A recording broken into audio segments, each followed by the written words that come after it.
holiday. cloud. She moved back, I did not and click so on now we don't have to go. So we're just going to go and see her for the weekend and stay. She's in Lehigh now. Oh, permission to live yeah. stream. This was the one that was in North Dakota. Oh, wow. So way closer. Because when I So went we're gonna go up and stay, leave Friday and stay till Monday night. Then we will have, we're going to Lagoon. My grandkids wanted to go to Lagoon, so we're taking them to Lagoon. Yeah, it's not relaxing, yes, yes. But then we will have done all 12 of them and life will be happy. Nobody will feel gypped, like we didn't come and see them and do something fun. That's true. Very nice. Yeah. She called last night. Yeah. I forgot to tell you, we got a cat. I am crazy allergic to cats. Are you going to stay with them? No. So we're getting then a just hit hotel, this, right? I would too. That should be good. Are you for real? She's like, it's a really cute cat. Let's not make my eyes swell up. Can't do it. And I have, she's like, oh, my friend came over. She's allergic to cats too. She said, if it's only if it's a dirty cat. And I said, I don't understand that. How do you know the difference between a dirty cat? I thought they were self-cleaning. So that seems rather strange. I guess you'll find out if you are So- allergic to. We just will not be going. I just won't smoke in the house. Yeah. He asked how it gets up there and I said, I don't know. I just know that there used to be a power cord Figure too, it out. wasn't it? So. And I just never go around cats because I know that's, I don't know, maybe get older. Everything else changes. Maybe that would change. I have no idea. But I don't know that I want to, I don't know that I want to test the waters. Yeah. Because if you test the waters and it hasn't changed, then I'm to asking her to give me washcloths, cold packs and.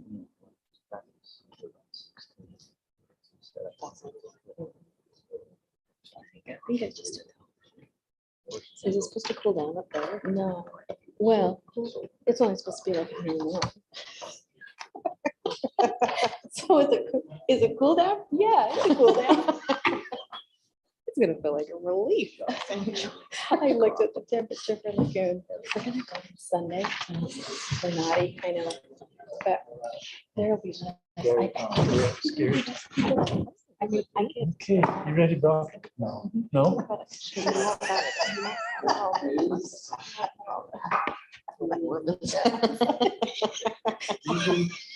That sounds like a brilliant strategy. Which is what it should be able to do. The problem It's is, supposed to be 100 degrees these there the on swings Sunday. are locked right now because I'm like, oh, even if we switch all this, 100 degrees. Yeah, it'll be fine. switches it on hers, It's not 111. At least it's not right. these were locked into what is Damn on it. your. We took Dave's dad dinner last Sunday and Oh, we left our house, got in the car, waited for our car to reset. It was 119 from our house. He's 10 Here minutes till late. we hit. He may be right on time, the way I see it. He's got a lock. 117. Showed you the 110. He said he could. Yeah, it's the other flashlight. Barely full at that temperature, like it's just so hot. Whatever's on your screen.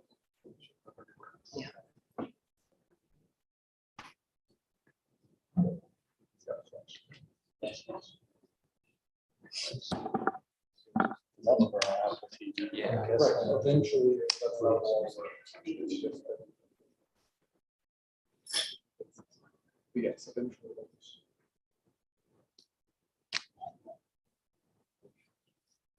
Ben's coming. Oh, yes. And Jared will be.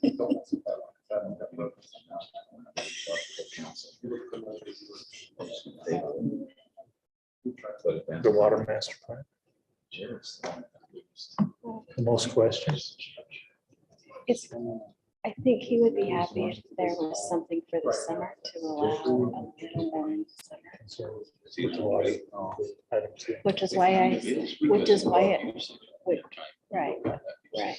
Which is why I made that suggestion when we talked about it in the other room, because I knew that he was gonna be concerned with that. And on one hand, I get it. I mean, I do get it. But You want to have a conversation? I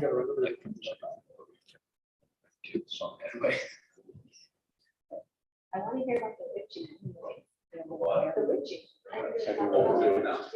Talking about the witching. Let's do that on the agenda every time. Oh, yeah.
Told her, I said that I'm good with it, just as long as he doesn't show up at my house on Sunday morning at 7.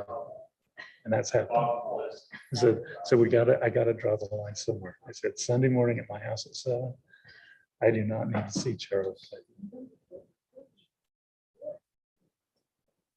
She got up Sunday and I'm in the kitchen having a cup of coffee. She comes in and shuts all the lights off. Look at her like, what's going on? I don't want Charlie to know that we're home. You ready, Brock? Okay. All right, we're gonna go ahead and call the Santa Clara City Council work meeting to order. Appreciate everyone's patience while we got our IT issues resolved. I'm Mayor Rick Rosenberg. We have present from the council, Councilman Denny Drake, Councilwoman Krista Hinton, and Councilwoman Lena Mathis. We're expecting Councilman Ben Shakespeare to join us in a few minutes, and we'll excuse Councilman Jarrett Waite from tonight's meeting. Our first item on the agenda tonight is general citizen public comment. I haven't received any public comment forms. I don't see anyone other than presenters in the audience, so we'll go ahead and go into the working agenda. Item 3A, general business. Number A1, discussion regarding the Willow Stick groundwater study. Dustin? Good evening, Mayor and Council. As you know, we've been having Willow Stick. They're with us here tonight, do a groundwater well study for about the past 5 months. We have with us Val Kofed and Mike Jessup, and they're going to make this presentation.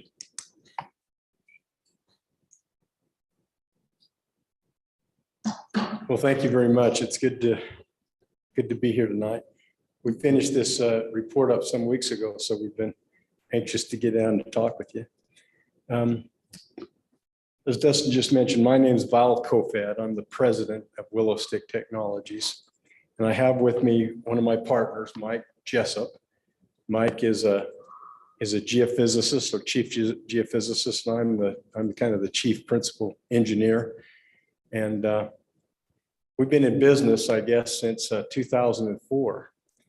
And we've done over, I don't know, but 550 major projects throughout the world. I don't know, but the only continent we haven't worked on is the Antarctic. We don't want to go there too bad. But we've been published in international journals for our development and our techniques. Now we're going to we use geophysical techniques to characterize groundwater flow paths and patterns and sources and things like that. And we're gonna introduce to you a couple of the geophysical techniques that we used in your community tonight. Introduce you to that. I'm gonna let Mike give the presentation, but I'm gonna sit on the side and just add some anything I think ought to be included in it, Mike. So I'm gonna ask you to kind of make the presentation.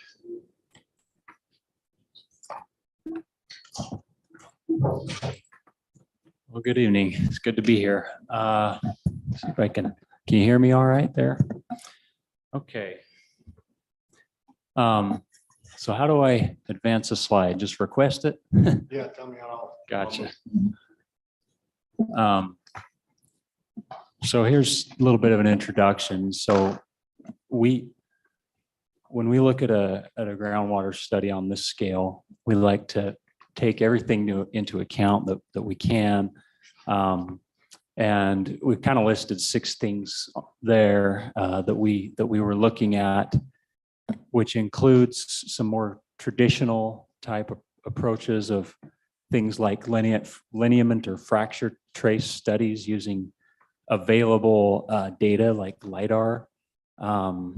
We have in the report, for example, a publication on that, some people we've worked with before that are hydrogeologists, and just using that method alone to cite wells, they've published on how they've seen a marked increase, big increase in production from wells versus taking, wells kind of drilled at random, because even on the surface, you can detect these fracture lineaments that indicate possible subsurface fractures, and you get your wells into those, and the flow rates are generally a lot higher.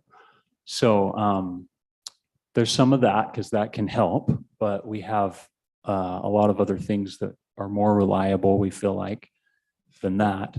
Let me just interject one thing. I want you to understand your area is a difficult, you know this, you guys are up against the wall a little bit with water development. All the easy water is tapped. And so you're looking at some unique and deep hidden resources. And that's why we're here. So, I mean, what we're starting to talk about is not the easy stuff. We're gonna take a bunch of information now and dive deep. Yeah. So we're all aware that in this area, the best sources of water that are known and are being tapped now to a great extent for St. George and your own water tank up north here is coming from, the north between here and Pine Valley, Lackawanna. And the 2 formations, especially the Navajo formation and the underlying Kayenta formation, geologically speaking, are the big producers for groundwater. Now, I'm going to get into that. I'll talk more about the geology quite a bit here and what we're looking at in searching for water and having those be kind of off limits. The known sources are off limits. This is a challenging thing that we're taking on here to search out the water potential apart from the ones that we know really produce, and I'll there's some other areas that are tapping these other aquifers, and we'll talk a little bit about that. But surface recharge mapping is another kind of traditional way to look at things when you're trying to pick a well. The two or three particular things we're bringing to the table with our techniques that are unique that we add to this is the radiometric gamma mapping and the seismic resonance acoustic profiling. That's a new microseismic technique for detecting deep fracture patterns.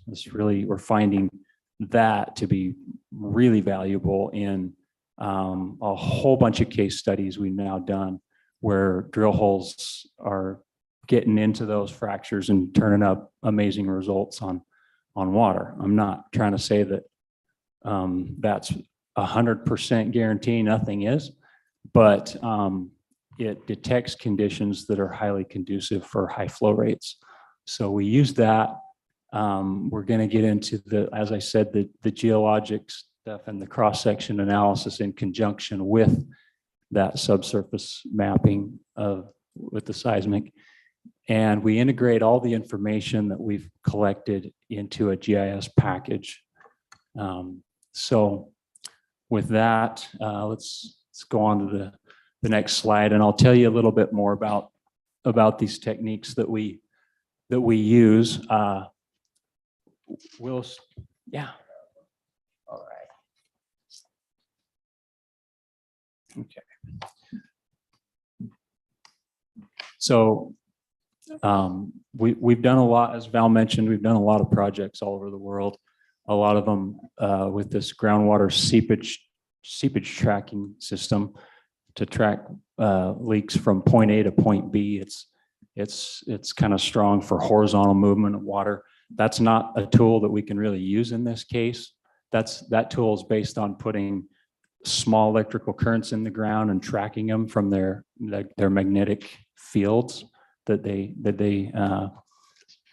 emit, kind of like a heartbeat signal that we go and inject, and then we track it.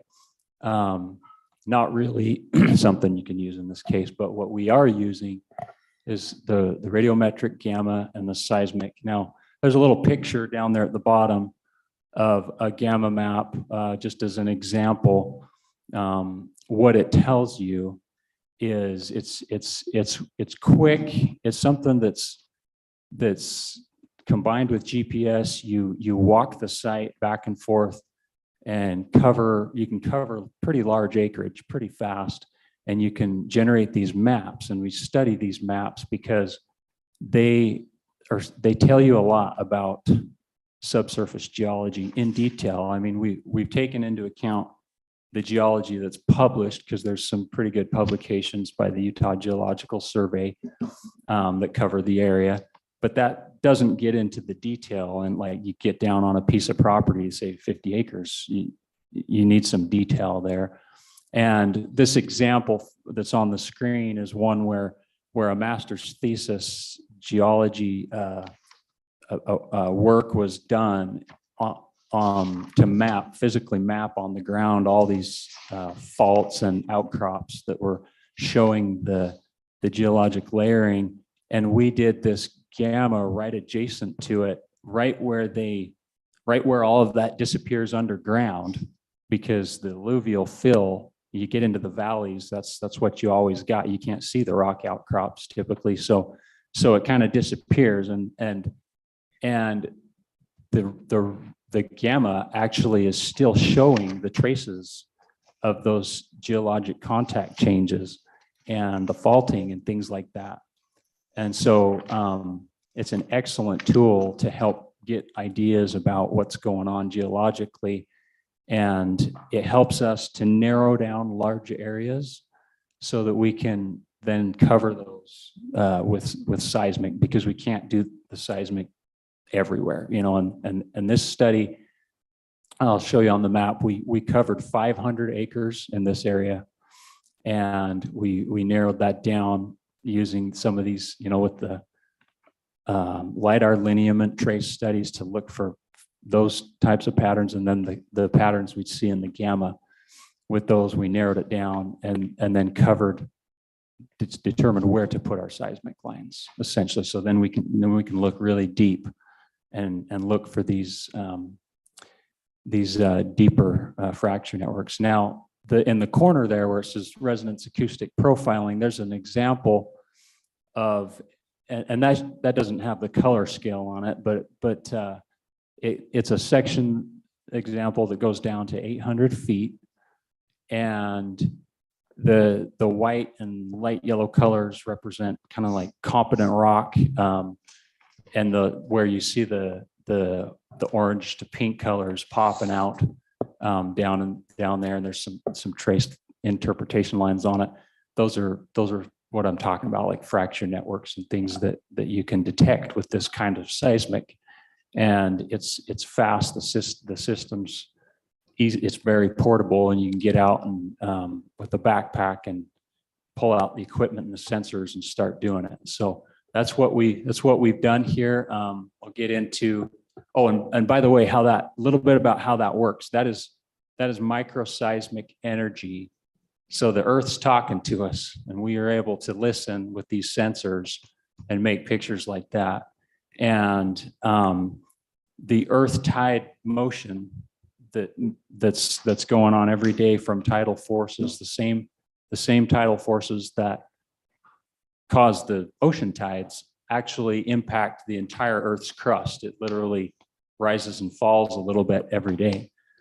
And by an amount here in North America, something on the order of about a foot. So think of the entire Rocky Mountain range across the continent rising and falling about a foot every day. That's a lot of energy.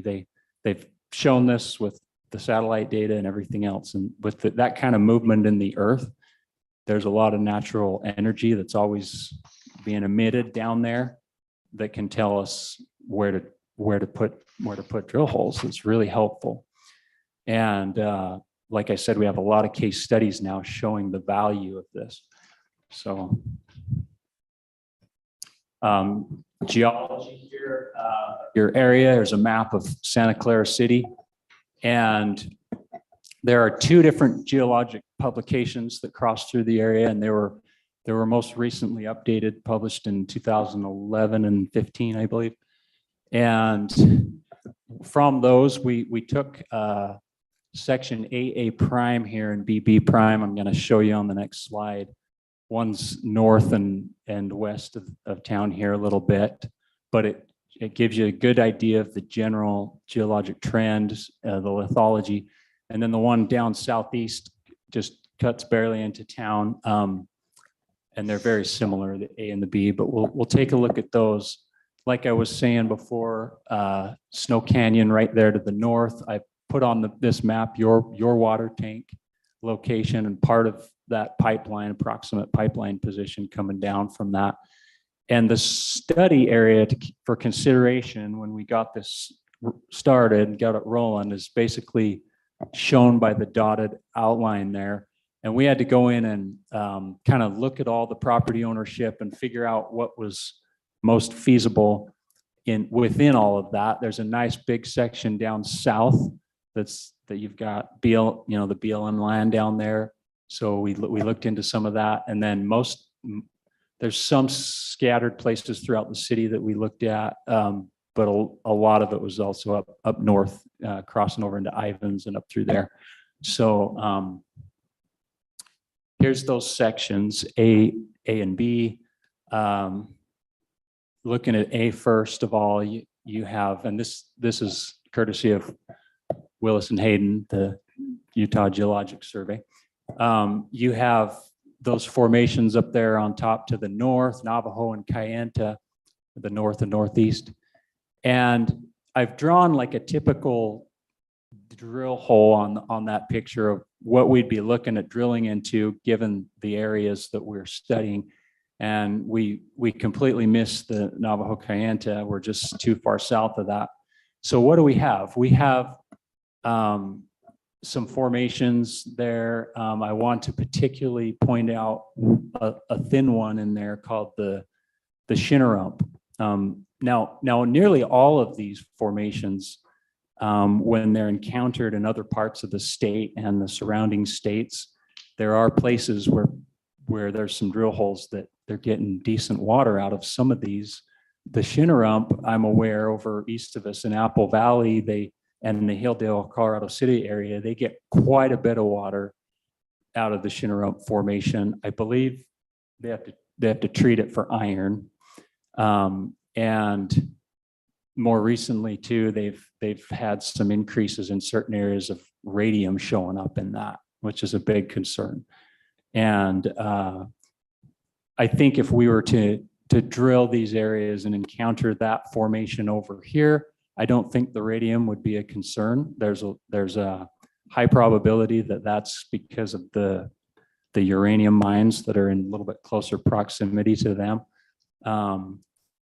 However, that formation, it's a sandstone conglomerate, and it's known to be a pretty good aquifer in a lot of places. So I think there's some potential there. And we'll talk about that when we show our recommended targets that we've located. Beyond that, you're getting down into a series of members, it says upper red, Shabkai, middle red, virgin limestone. All of that together is called by geologists the Moenkopi Formation. And also what's above the Shinneramp. Now, the predominant geology in all of that, unfortunately, is a quartz siltstone and is not very favorable for groundwater in general. The Shinneramp shows, being a sandstone conglomerate is a good one, but there's also intermittent sandstone layers that have been encountered in all of those formations. So those, they still carry that possibility of running into those kinds of things. And this is very general. This is the general picture. You see all those beds, they slope gently to the northeast. And if you get good fracture networks through some of that, that just increases your chances a lot. And we also have the case study to talk about from Cedar City, because we've recently been involved in that. Turns out they're drilling in the exact same stuff, looking for new sources because the traditional ones are being overtaxed and off limits. So I'll tell you a little bit more about that. But section B here is the one down south. It's similar, only you're kind of in the Shinneramp in the first 100 feet or so. We're probably not going to pull any water that high up. I expect we'll have to go deeper. So it's possible though, but probably not as likely. So unfortunately, that's when you're down there, you're almost entirely headed into that big, thick Moenkopi Formation with its different members, and a lot of quartz siltstone and intermittent sandstone, also gypsum beds. And there are other places where people are getting their water out of those zones. So they're not impossible. They're just generally difficult. So I'm gonna get to some slides up ahead and kind of start speeding through them here. So there's the map again. These are the areas we ended up, after vetting all the properties and things, we ended up going in and choosing these areas to study more in detail with our gamma scouting, our gamma mapping. And we also went in and did some fracture trace analysis. Like I said, I'll show you a couple places where that's shown up close. And I divided this up into areas A, B, C, D, and E, going from north to south. Notice too that Yeah. we stayed away again from the Santa Clara River. It's just. Yes, I just forgot kinda to mention off that. limits. So Yeah. all the pieces and parcels that we looked at, we could have access to. That was important. You can't drill a well on somebody's private property. So we had to kind of find all these pieces within the community that we could look at. Right. And stayed away from the Santa Clara River so we don't tax that further. So I'm going to kind of just skip past the close-ups of these. Area B there, you see some color. That ended up being a really interesting zone and where a lot of our prospects came up. And area E is down south in the BLM property, the White Hills, I think you call it. Is that South Hills, the South Hills. And so this is our overview from that. After going in and collecting all that, choosing our seismic, and we ended up getting about 22 seismic lines. And we came up with 5 prospective areas to go and do a third kind of deeper review or a deeper analysis. And I named those P1 through P5 going from north to south. They weren't in any particular order other than north to south. And I'm gonna kind of jump in, and it turns out with the data we got, we felt like 4 and 5 were the best choices. And partly because the closer you get up north, they're already drawing a lot of water further up there, and we feel like there could be a depletion shadow up in the northern area. Well, just from this data, I think they still definitely have potential, all 5 of them, but 4 and 5 we feel like are the best from the seismic data that we have, and well, I'd say especially from the seismic data that we have. But this one is a close-up of the P4 area, and it's actually right almost on the border, and it's this side. So you're in Santa Clara, but you're really close to the Ivins border right here. And we were seeing some lineaments in the LiDAR and the aerial mapping and stuff that we picked out. I put some lines on there, the dark blue, or can't even tell from here if that's black or dark blue, but there's some. I just want to, Yeah. Mike is a smart guy. He's a geophysicist, but for some of you, I want to just describe what you're looking at so you understand it. Oh, When Mike said that the earth rises and falls on a continual 12-hour cycle, just like the ocean does. The ocean rises and falls, and we know the moon and the sun drive those gravitational forces up and down. So the earth's just like this living being going in and out all the time, every day, 24/7. And so what happens though, you think about it, if you've ever watched kids take a crystal glass of water and dip their finger in it and rub it around the rim, what happens? It creates a resonance signal, okay? Well, as that earth breathes and moves, the earth is mostly made of crystalline materials. So that wetted parameter, you can think about it. That's what he was just saying a minute ago, the thousands of feet of rock that are expanding and contracting and moving and rubbing against each other, it creates a resonance signal.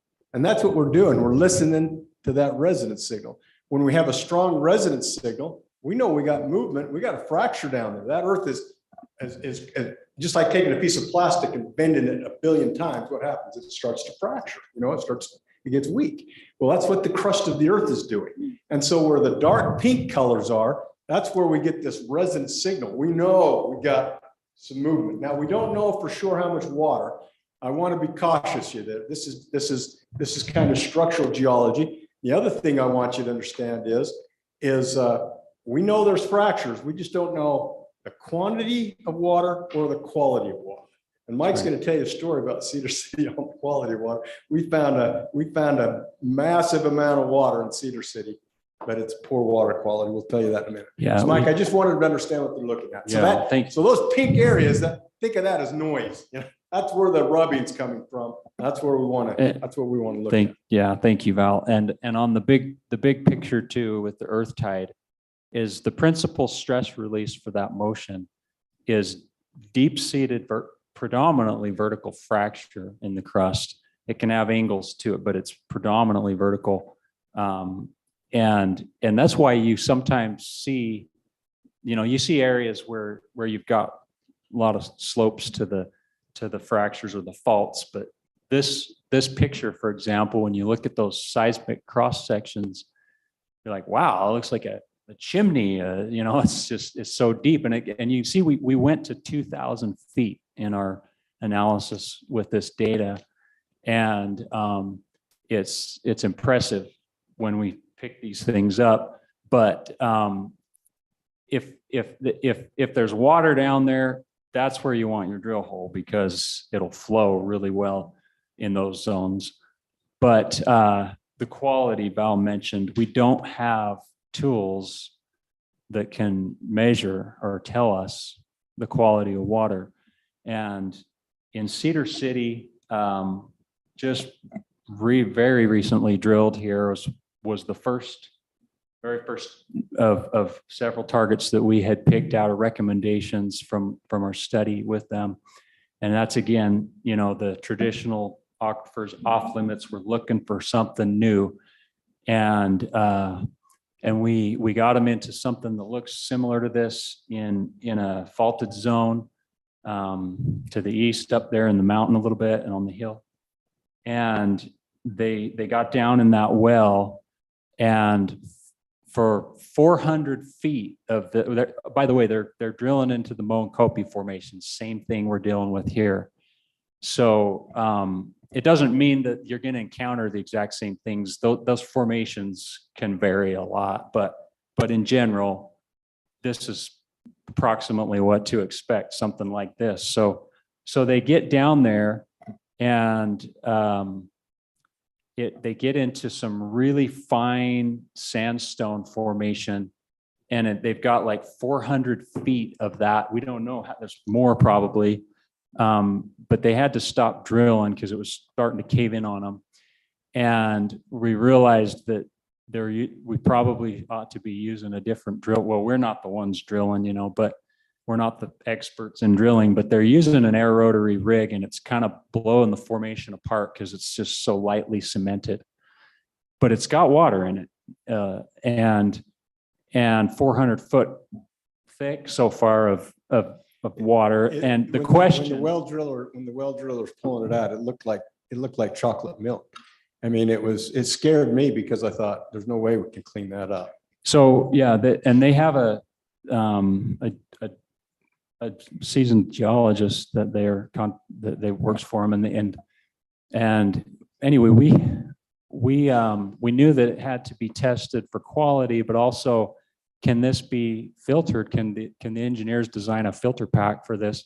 And that sieve analysis came back, and they said, absolutely, it's really consistent grain size.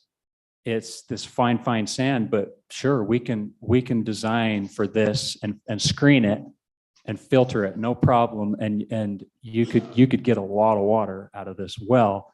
In the order of thousands of gallons per minute. It's 400 to 600 foot thick. It's like an underground river that we hit, but it's like a chocolate river. So we got excited at that.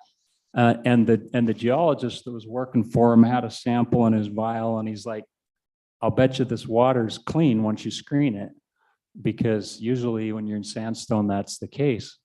Well, everybody received a big blow when the water quality test came back. TDS was 3,000 in the water, really high. And so it's not looking like treating that is even going to be economically viable. It's important that we want to, we stated this in our report to Cedar City. It kind of blew their mind. They spent a lot of money. When you go 1,000 feet deep, which was their drill, they encountered the water right where we told them to. Just like on this pink starts at about 400 feet deep. We said you'll encounter water at about 600 feet. They encountered water at 600 feet. They went to 9 something, and that's when their well was starting to cave in. And the driller said, I gotta stop. I don't know. This is a gigantic river of mud, And so we said, well, let's do it. We tested the water. We found out we could get the sieve, but the water quality had salt, a lot of salty, 3,000 TDS. So what I'm trying to say to you is the city is out of luck. They spend a lot of money and time. When you go that deep, we can tell you where there's water and fractures, okay? Mostly fractures, but where there's fractures of water. But there's a risk. There's a risk. You're in the water business. You can build your pipeline to Lake Powell for $200 billion. But just know that if you drill a well and it's bad water, it's bad water. There's nothing we can do about it. Yeah. So there's something I was going to add to that, and I'm trying to recall what it was. So on this one, this prospective area, when we went back in, we repeated it with some different settings, trying to look more closely at it, and some cross lines, and it looks really favorable spot for a drill hole to go down there for probably encountering a lot of water. Now, keep in mind, this isn't directly detecting water. It's not saying there's this many gallons or anything like that. but it's conditions that are very conducive for good flow rates. And so, and by the way, when I'm going to put this, I'm going to switch. Okay, this is our other top choice. And this one is down south in the South Hills. And it looks very similar. I'm going to put these right. Now, Mike, let me just add another thing to you. When you look at these graphs, he's got an arrow that goes down to almost a 2,000-foot depth. You don't necessarily have to go that deep. We're just showing that you could go that deep, you know? It looks fractured all that distance. You'll drill until you get sufficient amount of water. Now, Yeah. whether that's going to be 600, 800, 1,000 feet, what we do say in our report is that theoretically you ought to plan on deep, you know, like into 1,500 feet type of, or a little deeper, you know, to get the kind of volume of water.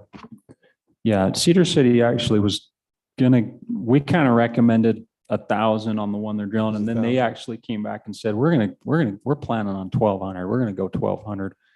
And they got close to 1,000. They were 900 and something when it was caving in, and they said, this is tough. Back to that point, I remembered now that they went in with an air rotary rig, which is usually the way to go. It's the fastest way to go for getting through rock. But in this case, when they get into that formation that's lightly cemented and it was kind of blowing the formation apart and they couldn't keep the hole open, the plan was, as long as the water quality test came back good, it was time to move forward on that. They were going to get a different rig in there and widen the hole, but they're probably going to have to use a mud drilling rig to keep the hole open in those kinds of conditions down deep. And then they could have reopened it in the deeper end and widened it and then built in cased it, put in their gravel pack screening system and everything. They would have been good to go. But the water quality issue. So that's definitely something to keep in mind on these. And like I said, there are places where people have gone into these formations and they're getting usable water. So it doesn't mean that it's a for sure thing that anytime you get in the Moe and Kopi formation, you're going to have water that's unusable, or the Shinnerup, that it's going to have radium. I really don't think that would happen over here. Iron, probably. You might have to deal with a little iron in it, but that's kind of an out of place slide. Fracture trace mapping, since I mentioned it earlier, just a picture from the study that was done on hundreds of wells. You get yourself into fractures, you're much more likely to get a lot more yield from your well. And that's pretty obvious. Now, putting those seismic sections with showing the strong fractures next to a cut from the geologic sections, just to show kind of the lithology, the order of the layering up close there. And you can see what we ended up doing with these two top targets, we call them our top recommendations. We call them drill target T1 and T2. And it was really hard to pick which one to go with as the number one recommendation. But because, they both had very similar lithology and very similar on the seismic outcome overall. And some of the other factors, including the catchment area for recharge. But that northern one is a lot closer to the where they're already pumping up there up north, quite high volumes, municipal pumping for St. George and here and other places. And there was some concern that might be causing a depletion shadow to the south, and that could be in it. That well could be in that. And so we thought, well, why don't we go with the whole new territory down south of us here in the South Hills and make that our top recommendation target. And you can, Though it's important to note, though, we vacillated back and forth. yeah, We they're, didn't know. In fact, we hired a consultant to kind of look at it, what we found. And the consultant said, I'd go with that new area just because, what was his reasoning? Because it's untapped? yeah. You can see where T2 catchment area is. It's, Yeah, you can It's see on tapped. this map that the catchment areas for both of them, when we kind of studied that out, they're approximately equal in size, but the one T1, and you can even see it zoomed this far out, there's a real nice, strong surface lineament, little mini canyon just pointed right at it, coming from the west there. And that was actually the other reason why he was strong on that one. And there's, I would say one area where I liked the T2 target better than T1 was because at T2, you're going to be crossing through the Shinnerump formation at about, that's an estimate, but what we have there, but that's based on that geologic section, which doesn't actually go right through that area, but we have both of them, you remember, and they're on either side of that area. So we kind of just projected them across and gave that estimate, but it shows that it would probably be about 1,000 feet down. You'd be going through the Shinnerump formation, which ranges from, I think typically from 150 to 200 feet thick. And that was a plus on that one, because I think that formation has a lot of potential being a sandstone conglomerate.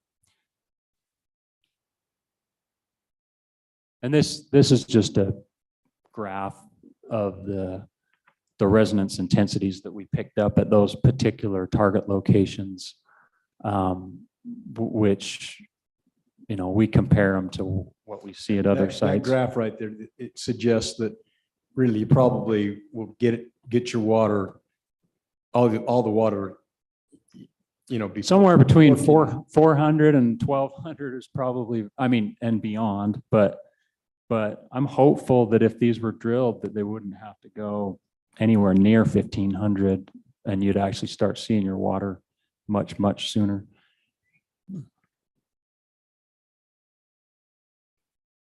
And there's our final slide, just putting them on the map, shows the coordinate locations, lat longs and eastings and northings. So any questions? The location for T2, you don't have an exhibit that shows without the geologic layers on it, just the aerial image with the T2 location? Looks like it's up in Solace, is that right? A close up of the map Yeah. I'm just trying without, to yeah, get unfortunately. approximate location. Looks like it's in like phase 4 of Solus, phase 6 of Solus. Okay. And the other one is in the Cove Wash. It's on BLM property, Yeah. permitting all the right inside of the ways and stuff HCP. could really be Be a trick. a hard thing to do in that location on the south side, just because of dealing with the federal government. Oh, for T1. Yeah. for T1, T1. yeah. Yeah. It's pretty close to Gary's power line corridor. Or pretty close to the western corridor. Initial phase. Any approximate or an estimate of dollars and cents as far as T1 or T2, the same, are we looking at possibly the same cost drilling wise? I would, Going through the same formations, I would think it would be similar. yeah, I think unless T2, see one thing about T2 on this graph, and I hit it multiple times and they aren't all exactly the same each time, but T2 started showing strong resonance indication of fracture at about 400 feet down. And at T1, it was about 600. Doesn't mean the water's there that at those levels, but that's where you get into that. You know, on a lot of drill holes that have taken place, we like to know every time one's drilled that we've recommended and we've studied them. And it's kind of amazing. A lot of times they get down there, they get into the fracture, usually about where we pick it up. It's pretty accurate most of the time. And then when there's good water, the water, once they punch it, the water level rises. Now, it doesn't always happen, but more often than not, they're under pressure and they just come right up and they don't have to pump it that far. So it's, Isn't the depth in Snows Canyon about 1,000 feet? We hit water at 4, we pump at 6, but we drilled one 1,000 and one 1,200.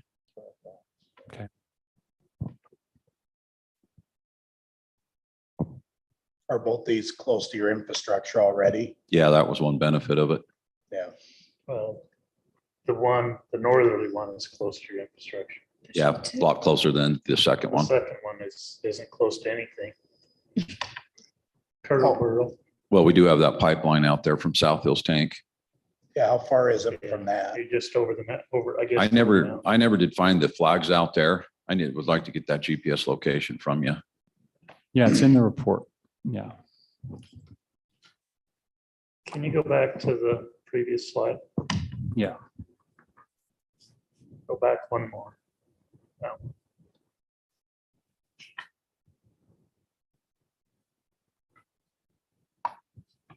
So the Shinneramp on P5 or T1 is right at the surface. Yeah, that's not, I mean, that is approximate because we're pulling it from a section that's actually a little ways away. And so we're kind of guessing on that. Interpolating between. the Yeah, sections. that's right. But that's my expectation is this right up near the surface. And that's unfortunate because you're not likely to have a lot of water within the first couple 100 feet, I think, in this area, like you would in some areas.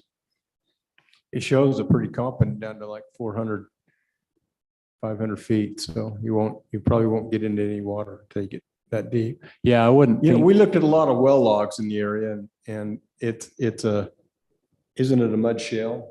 Isn't that? It's a real tight formation. You can drill wells all over the place. You're not gonna get any water.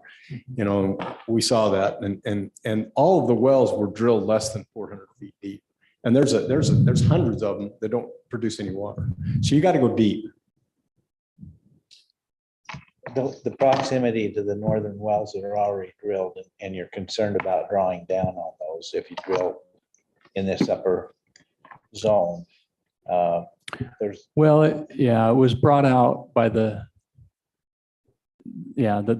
there's a possible depletion zone up there, shadow zone effect from that. If the theory is correct that all the water is kind of migrating from the Navajo Cayenne, the Pine Valley Lackawanna, the deep water I'm talking about.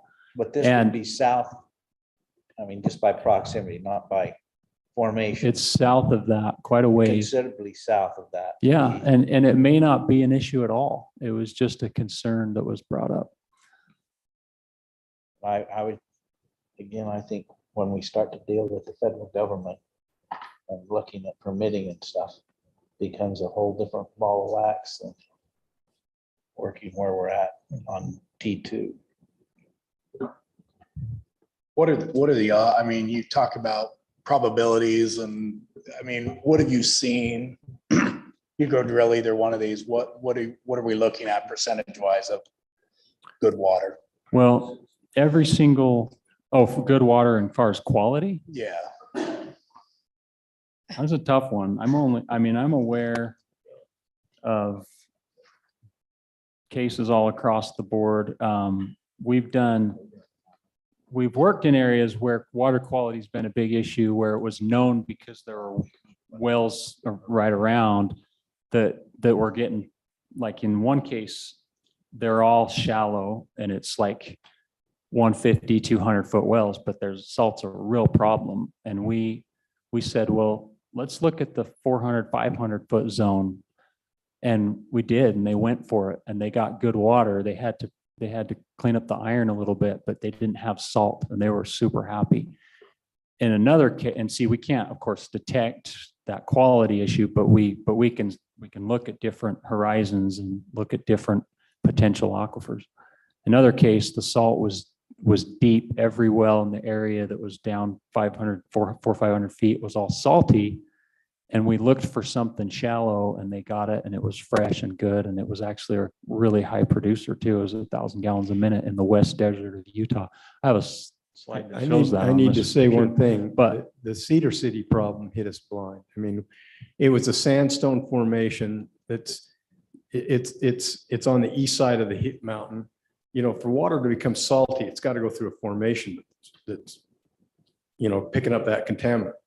And it's just not on any geologic, It's really, it's just not there. And yet we get into this ocean of water. I mean, this is 400 to 600 foot thick formation that's just full of water, but it's salty, 3,000 TDS.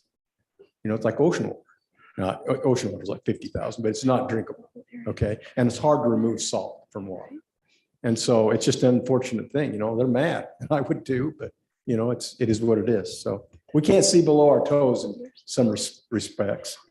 And let me just say one thing.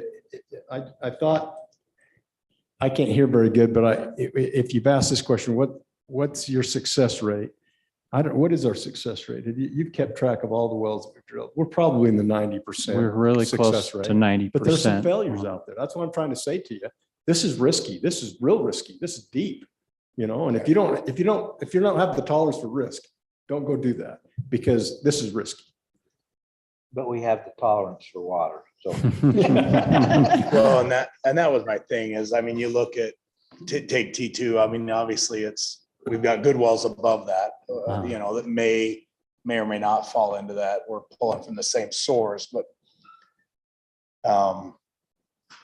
I guess Dustin, on your side, you know, did we talk to the Conservancy on this? Obviously, if we're going to go in and put the resources and money into this, and we're going to go pump this, and then they're going to use it. So did we find out from them if there's, This won't be their water. okay, Yeah, this is off our water rights. I have not spoken with Zach at all on this. I think we want ownership of this. If he helps fund it, then you're gonna be paying $1.65 per thousand.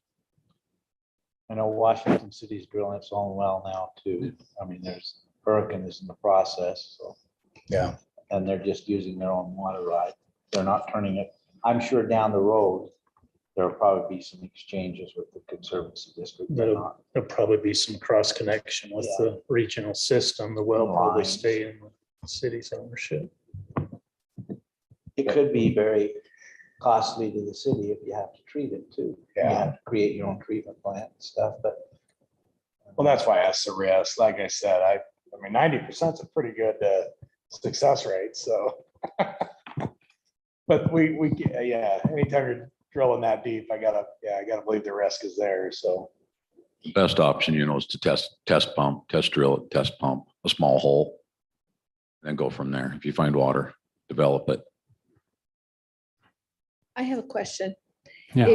If you're looking at the T2 site and your concern is potentially draining the other sites above it because of the drainage, I know you can't say how long, but what would be the indicators that we would be watching for to know that, okay, we have a problem, just besides maybe producing? Yeah. Because it's Well, going to take some time to produce Yeah, this. anytime there's high volume pumping, you have an influence within some radius. It varies like crazy depending on conditions, but there's a lot of high volume pumping going on north of it.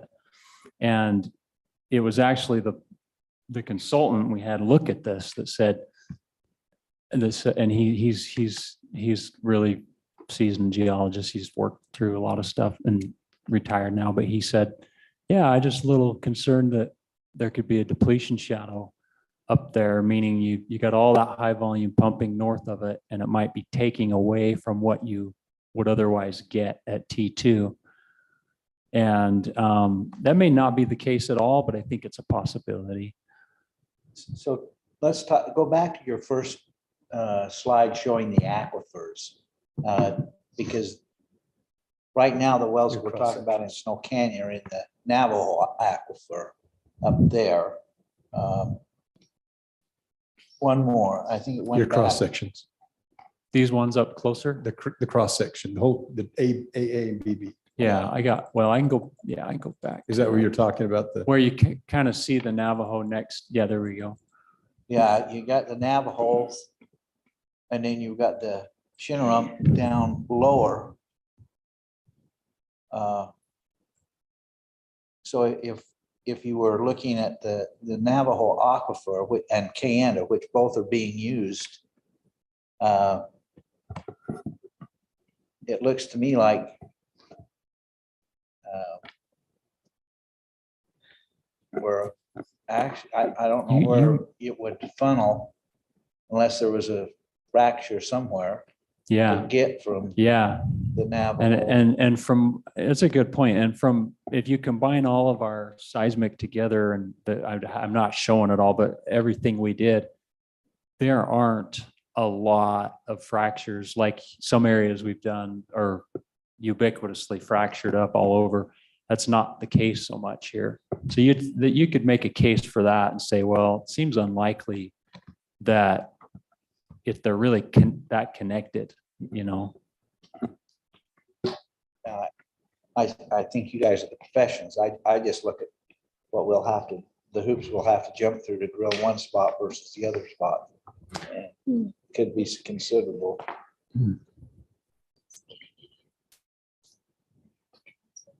Can you go Great. back to that? This is really good. And like we said, it was such a toss up between the two. We actually flipped back and forth several times ourselves. We just finally just put it down one way. So Mayor, I didn't mean to interrupt, but both locations one would pull potentially have a shadow effect from the existing, the other one's a whole different resource. Yeah, it's a whole new It possible. really gives resource. us two Good option. really great locations. Obviously, we have the BLM and all of that we'd have to deal with on the first, but that's, you could start that process.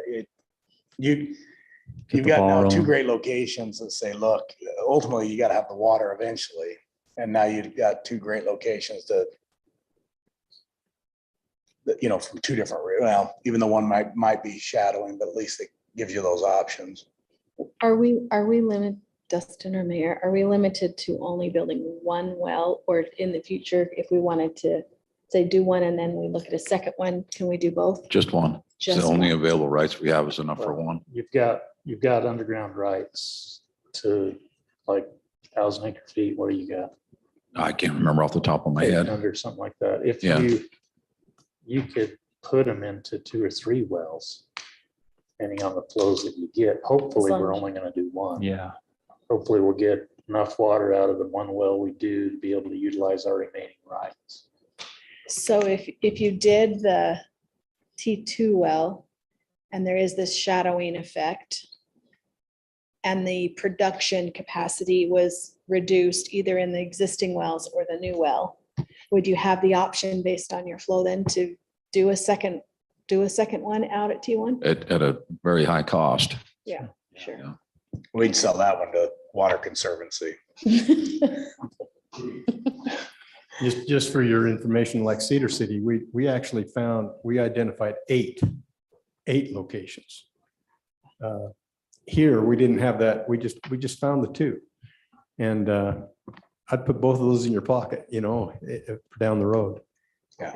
So I don't know if you'd get any protests on the northern one or not. You might get some protests from St. George City or Ivans from the water district when you sought the rights transfer of the new well drilling location. You're probably not going to get any on that south one. There's I was gonna nobody say, else out there. Mayor, what's the process then? I mean, we've got a little bit, we got time. What is that process? Obviously, you've gone back and forth and it seems like the South Hills is probably the safest go just for the water pulling from its own resource, but requires more paperwork and time. And A lot more dealing with the HCP. It's inside the heart of the HCP. Your pipeline's going to be inside it. It's not in area 6, so. It also requires roads and Yeah, so it's forth. gonna require more We have 2 infrastructure. of I mean, those. you'd have to start putting some numbers together. In answer to your question, you're gonna start putting costs together next, I would think, and looking at your options. Yeah. Timeline and costs. Would you go back to the slide with 1 and 2, T1 and T2 on the same? sounds like we gotta wait.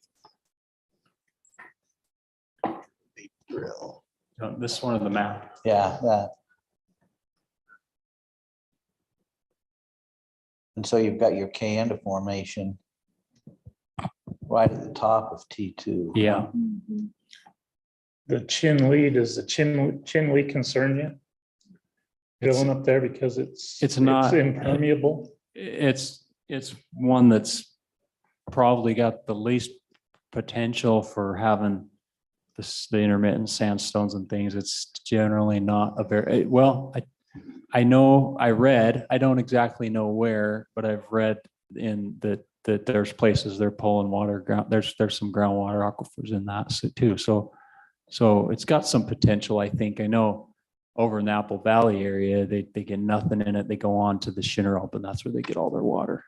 Yeah, so that's just from my knowledge. And of that's the pretty area, that's close what I to would here. So expect. that's kind of what I'm going on. The other one doesn't have any Chin Lee. It's all been eroded away, Shinnerup right at the surface. No. But I'm not familiar with the Upper Red or Shinnecock County, if they're just as bad.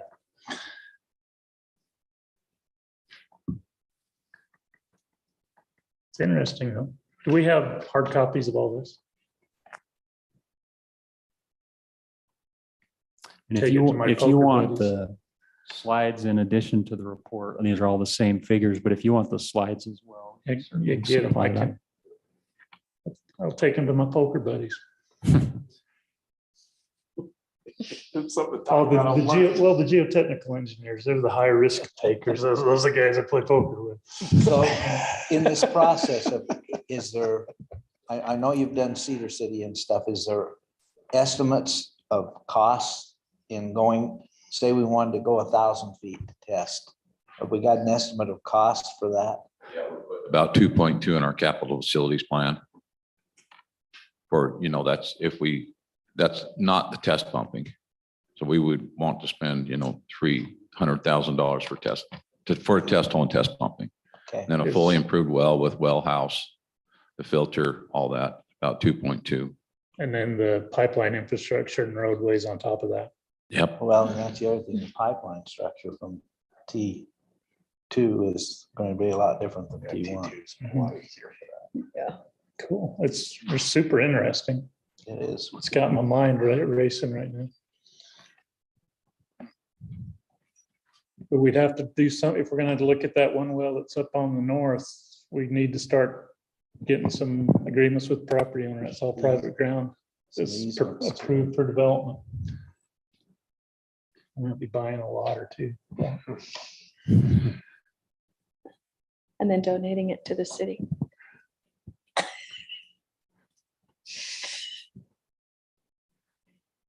Cool. Other questions, council? Well, I'm sure we'll have some additional discussions, guys, but I appreciate your work. Definitely very interesting. Thank you. Let us Very know what interesting. we can do to help you. Okay. Anyway, so appreciate it.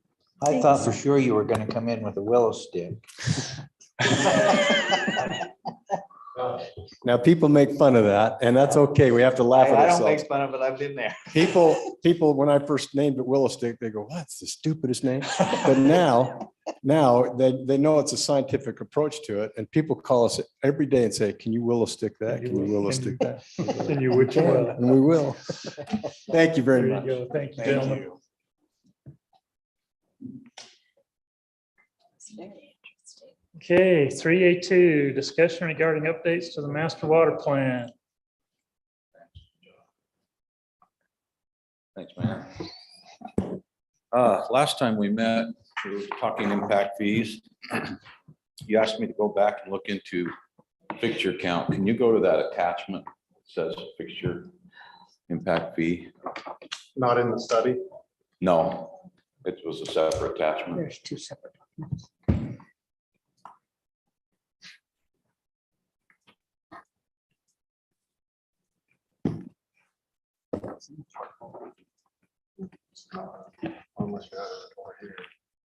No, it's combined Right.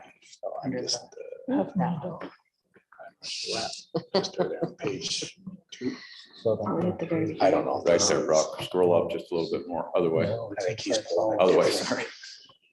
Oh, that changes a lot of things. Oh, maybe that makes So it we're work. buying- One more, right there. But it's, So this is a fixture-based calculation. Based on how many water fixtures a home has, an average residential unit in Santa Clara consists of 3 bedrooms, 2.5 bath. It can then be assumed that one ERU has 12 fixtures, as shown in the figure. So that's 12 units would be equivalent to one ERU, what would give us our base impact fee of $3,057. So then you would take from that, if it's a smaller home, it has say 8, 9, or 10 fixtures, and then it would grow if it were a larger home with 13, 14, 15 fixtures. But in some of my discussion with Cody Mitchell, our building inspector, he just says that doesn't necessarily mean you're going to have more occupants in that home. So what's your thoughts on that with this study? Well, my thought is, the more fixtures, the more likelihood you're gonna use it. And so I Correct. still think you base it on number of fixtures rather than occupants, because the first buyer may not have Mhm. that many, but the next one has the opportunity of having considerably more than. Yes, the I regular agree. basis. Other comments? This gets this is. Again, because you're coming down to usage and everything else, and it's hard to. You know, if you build a house like Ben built, you know, it's like 37 units. well, if you bring in the rest of your relatives and fill it up. Everybody lives, no, we're probably using plenty of water, so. Hopefully that'll change in two. And see, that's. And this is on the impact fee. This is just specific to the impact fee. Mhm. Yeah. But that's the thing, it's number of occupants are always going to change. And you're paying a water rate anyway Mhm. for the use. So what's the equivalent? If you use the number of fixtures 12, it equates to the impact fee of 3,057. If we're doing it based on where we are now, what is the impact? I mean, what's the comparison? What's the impact fee now? If it's not Our based, existing impact fee? What would our, If you did it the way without doing it fixture units, what is it? 3,057. That's the Oh, impact fee we're set on right now. What's Unless you the, guys, and then what's the average flow that's based on? 483 a day. So the flow is the same if you Mhm. do it by fixture. fixture units or the other way? Yes. I think that's the basis. So but your quantities are 3 3 toilets, 4 labs. This is kind of how you're quantifying it there, Cody, in that, in this number. Just assuming maybe a 3-bedroom, 2-bath house. This just gives us the ability on a bigger one to charge more. Yep. And smaller ones less.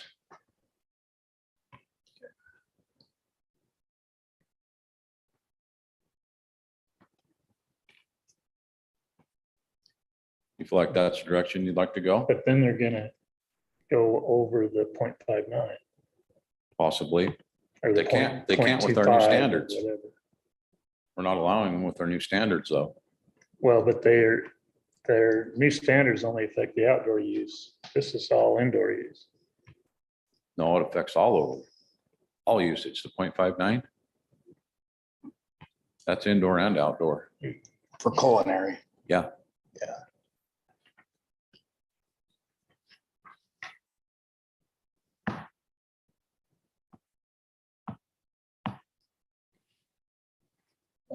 Cody, what do you think? I'm gonna put you on the spot over there. He needs to speak on it. Yeah, I need to, because I can see, I can see both sides here and I just, it gets. What's that? We have not.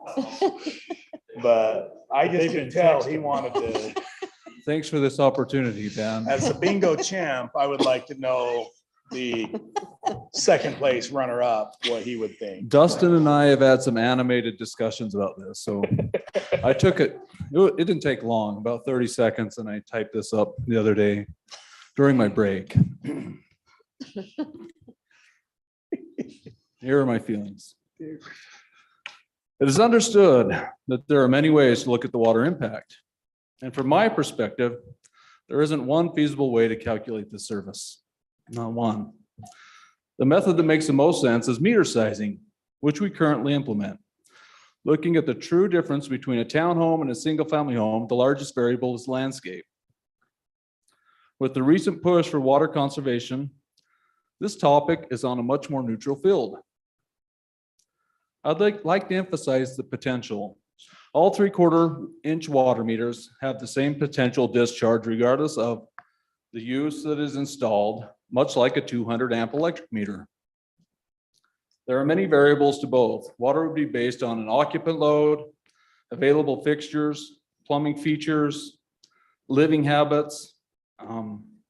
Living habits consisting of your showers, your bathing, running water, car washing, spraying or brooming the walk. While electric, on electric, you'd consider the size of the home, amenities, availability of natural gas appliances installed, type of lighting, and again, living habits. So with this information, I have more questions. If a single family home installs 100% xeriscape, would they be considered for the lower impact rate?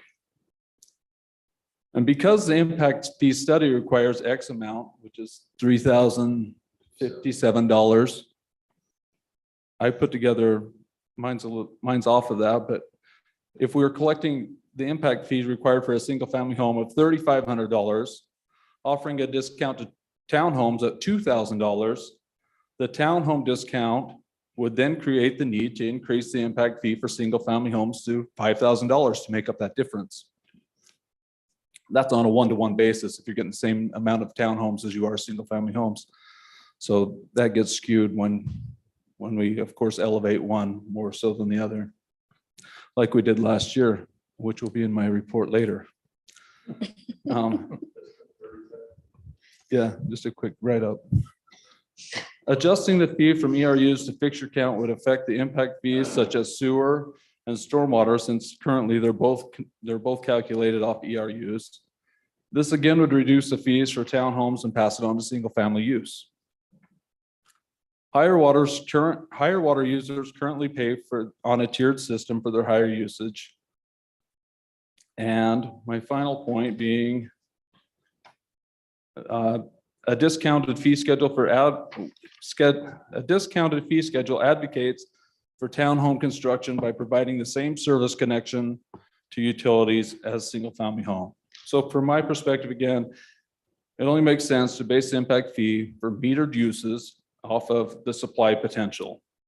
When there is no way to speculate the amount of utility use from one user to the next, or to calculate the true impact to the system,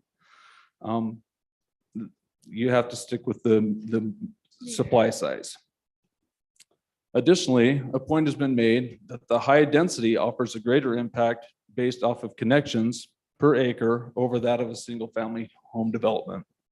But in my discussion with Dustin, I thought it interesting that we're talking about water, but it serves the same right across the board with power.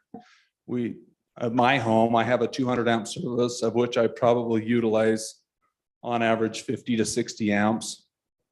In the summer, it might be a little higher due to the draw of the AC, but I have a gas service. And inside my home, I have my heavy hitters, my range, my furnace, and my water heater are all gas supplied. Yet I still paid for the impact for a 200 amp electric meter or electric service.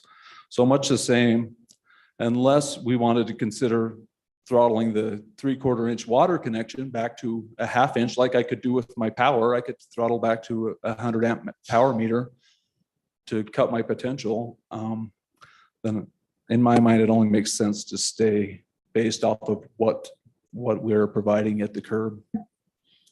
Any questions for me? Mr. Mayor? Perfectly quoted. We can arm wrestle I'm later. still talking about T1, P1 Shinley. I have a thought on that also. Yeah. And it's come up in a discussion with Dustin and I. When I was hired in Ivans, they were drilling that well that was mapped on 400 East, approximately 600 South. And it showed that it test pumped at 112 gallons per minute. The water quality was approved by the state as potable. When they put it in the system, I don't remember what it had in it, but it was leaving a heavy black residue in toilets and sinks, tubs.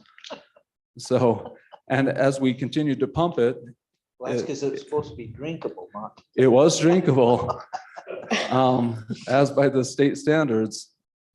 But due to the outcry from the citizens, they stopped pumping it. We pumped it long enough to learn that the 112 gallons per minute did not sustain. We continually installed restrictor plates, and I think by the time they shut it off, they were down to 60 or 55 gallons a minute due to the restrictions we had to keep adding in order to keep from pumping dry and cavitating the pump. So, and that falls right in line on the P2. If you head east, it looked like it was approximately right in line with that. So anyway, that's my 2 cents on well locations. That was free, no charge, and no time allotted.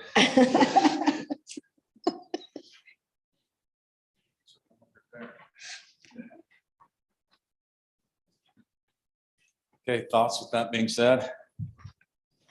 So I think I'm the one that kind of spurred this and the whole conversation going. Then I thought a lot about it going, how do you, and I think probably right. You're probably having to just do it in the water rate. Just, you hit that number. So the question, in my opinion, the question comes in, who determines the 3/4 versus a 1 inch? Who's determining when that needs to go to a 1 inch meter? The builder, The builder's doing that. Okay. and I can count all my 1 inch on probably one hand. Yeah. I was gonna say, we've done some pretty big homes under a 3/4 inch meter. However, I've never seen anyone go down to a 1/2 inch. Yeah. I They think it'd be have- too they have volume 1/2 inch? restricting. What? They have 1/2 inch? No, I've Oh. never seen it. Oh, in a meter. Mm-mm. What's that? Yeah, I've just never seen. Oh, one they used. make them, they just. In any system, I've never seen one used. I mean, a lot of it's just the volume to the source. Here, obviously, you got the meter that has so many deep, but Yeah. essentially, if you're going, the longer the run, the larger the pipe size to the Right. home, just to get the volume there. So, One other discussion I would like to have, Brock, if you'll scroll down to the next page. I've got a lot of water use data. You know, if you still want to visit the impact fee break for townhouse.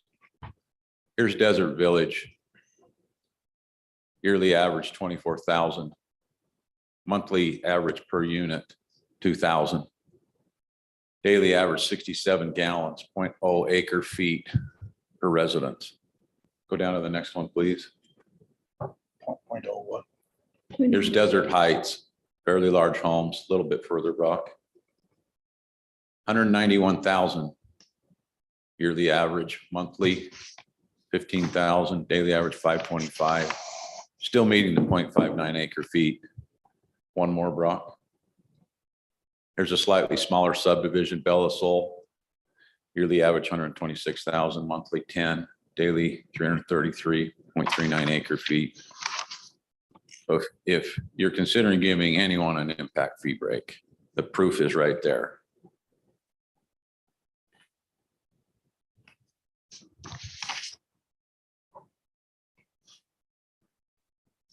And that's the discussion. As you get into trying to find affordability, these are those discussions. I mean, it's not a lot, but you're going, and maybe it's not a, But if you do the impact fee break for multifamily, you take it down to the 2,000, but it takes your single family up to 3,500, yeah.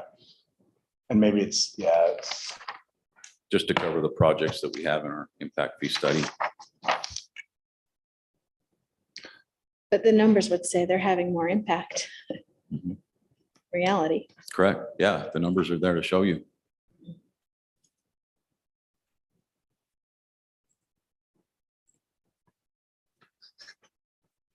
then you go, then you come down, Denny, this Pick it up, question's, speak. Denny, this question's goes back to, So like my God. if you, so I lean that probably does need to happen. That's the affordability side of it. But then are you, on the same token, are we encouraging More of those. more high density or medium density or whatever it is?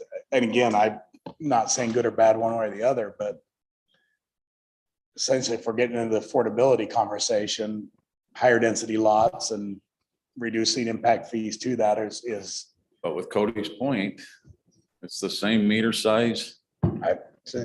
Could have the same impact. In theory, they both can have the exact same impact just based on that meter size. You're providing the same service to a multifamily as you are to a residence. what are you thinking? We know where Cody stands now. What do you The think? more I've talked to Cody, I'm leaning towards Cody. Can you repeat that?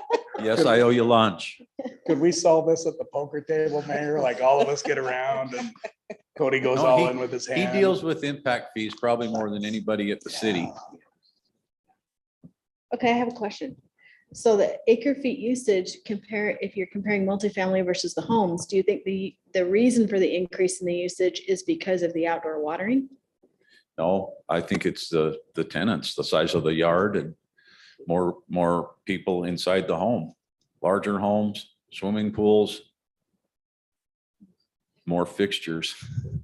But don't those homes have outside watering, the Bella Sol and stuff? All of them aren't are they? using On culinary their own outside. culinary system. So it's got to have some impact there. Oh, sure, a little bit, but most of these are on a common meter for the outside landscape. So they're not paying any outside landscape. Right. That's why I was wondering if the Yeah, so, homes. I is mean, because we're of the estimating outside. out the outdoor usage at 60% on residential. So in Cody, going back to, I hate to keep giving him like kudos over there, but His head's getting so big, he can barely fit I into know, look at TV. that. Not gonna be able to get out of here.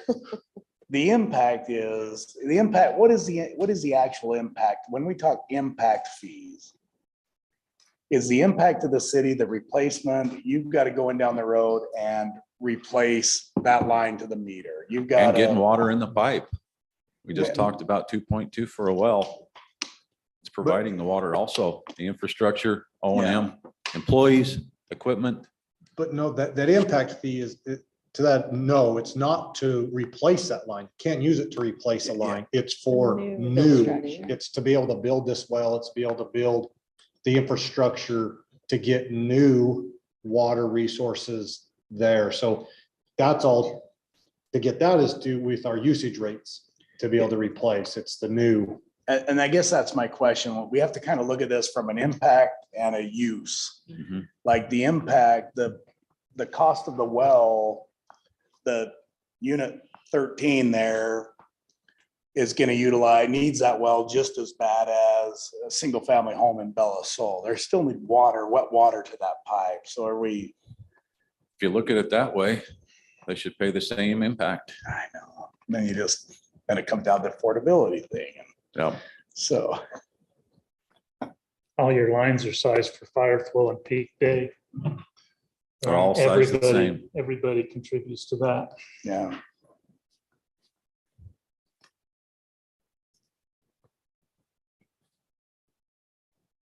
I think the statement Ben made earlier is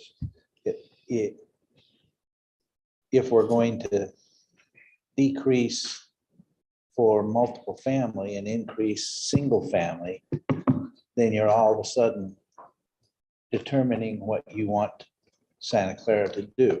Mhm. You're gonna have much more density and less single family because And we want the impact is opposite. considerably higher. To Yeah. me, the impact is 1 to 1 and they ought to be the same. You're absolutely right.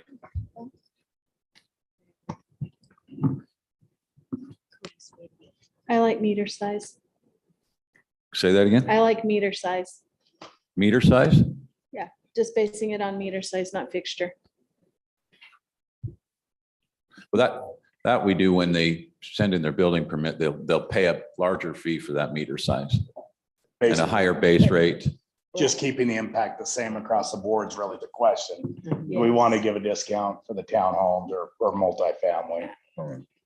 What about the apartments? The apartments is really what drove this. We can still do that. We stay with that same impact fee, but you go off their daily usage. I think, feel real strongly about the study on the apartments is what we want to do there.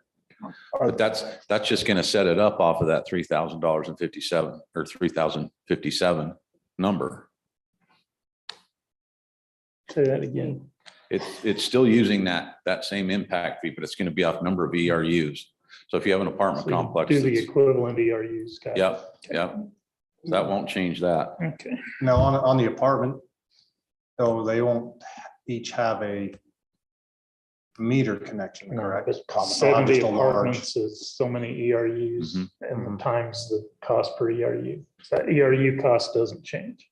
Yep. It's the same for a single family townhome and is applied to the apartment. You just calculate in the water usage to set that impact fee up, whether it's going to be, whether you're going to charge them for 10 ERUs or 13 ERUs. You have to find out how much water they're going to be using. And you could use fixture units to do that calculation.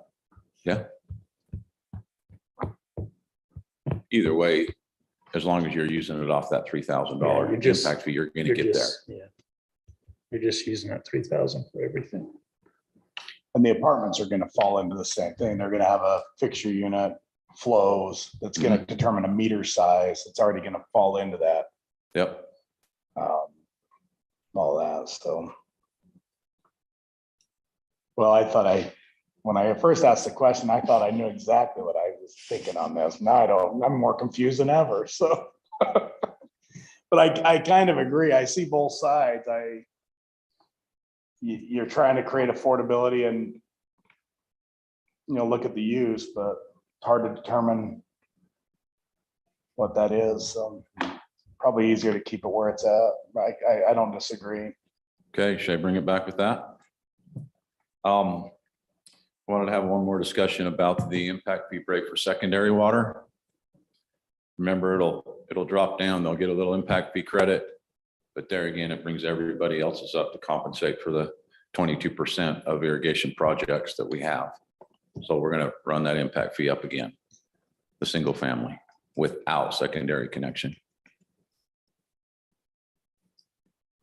It wasn't much of a reduction.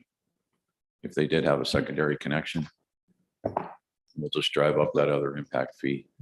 The discount for the secondary comes from the big discounts at the Water Conservancy level. Is that Yep. correct? 50%. Yeah. And then For now. yeah. But I guess, how are we charging on that? Are we charging 2 impact fees now, or will it be 1? We only have one right now. No, we'll continue on with just one. This is going to be a water impact fee study, so it'll include culinary and Oh, I got you. secondary. That's how all the other cities have gone to. So would you like to eliminate that reduction for secondary water? Is it gonna discourage the people from bringing secondary water? Absolutely not, because they get that impact fee credit from the county. As long as the county keeps honoring it. Mhm. Yeah, I don't think, I'm looking at me. I don't think from the city side, I was looking forward to the Conservancy side on that. So Ours isn't really enough of a break. I don't think it'd make it worthwhile. A few $100s is all. yeah, So no on that. I would do it. Okay. One last discussion I want to have with you is water rates. Can you go to page 35 in the study, Brock? I had last time we met, we were really going to penalize the high users, and I received an email from Jarrett Waite with, a little bit of disagreement on that. He says, I live in a larger home with 5 kids, and I'm going to exceed that during the summer months. I didn't feel that he was on board with penalizing those higher users. Yeah, right there, you can see it at 23,000 gallons, we've gone from $1.70 to all the way up to $3.14, which majority of people that aren't in the size of a home like Jared's are going to stay under that. A home that size with the amount of turf that he's got, that type of person is going to exceed that during the summer months. And, once they get into the 36,000, then they're paying the Washington County extra fee too, the $1 per thousand. So they're kind of already being hit there, especially the new construction. They're at $10 per thousand.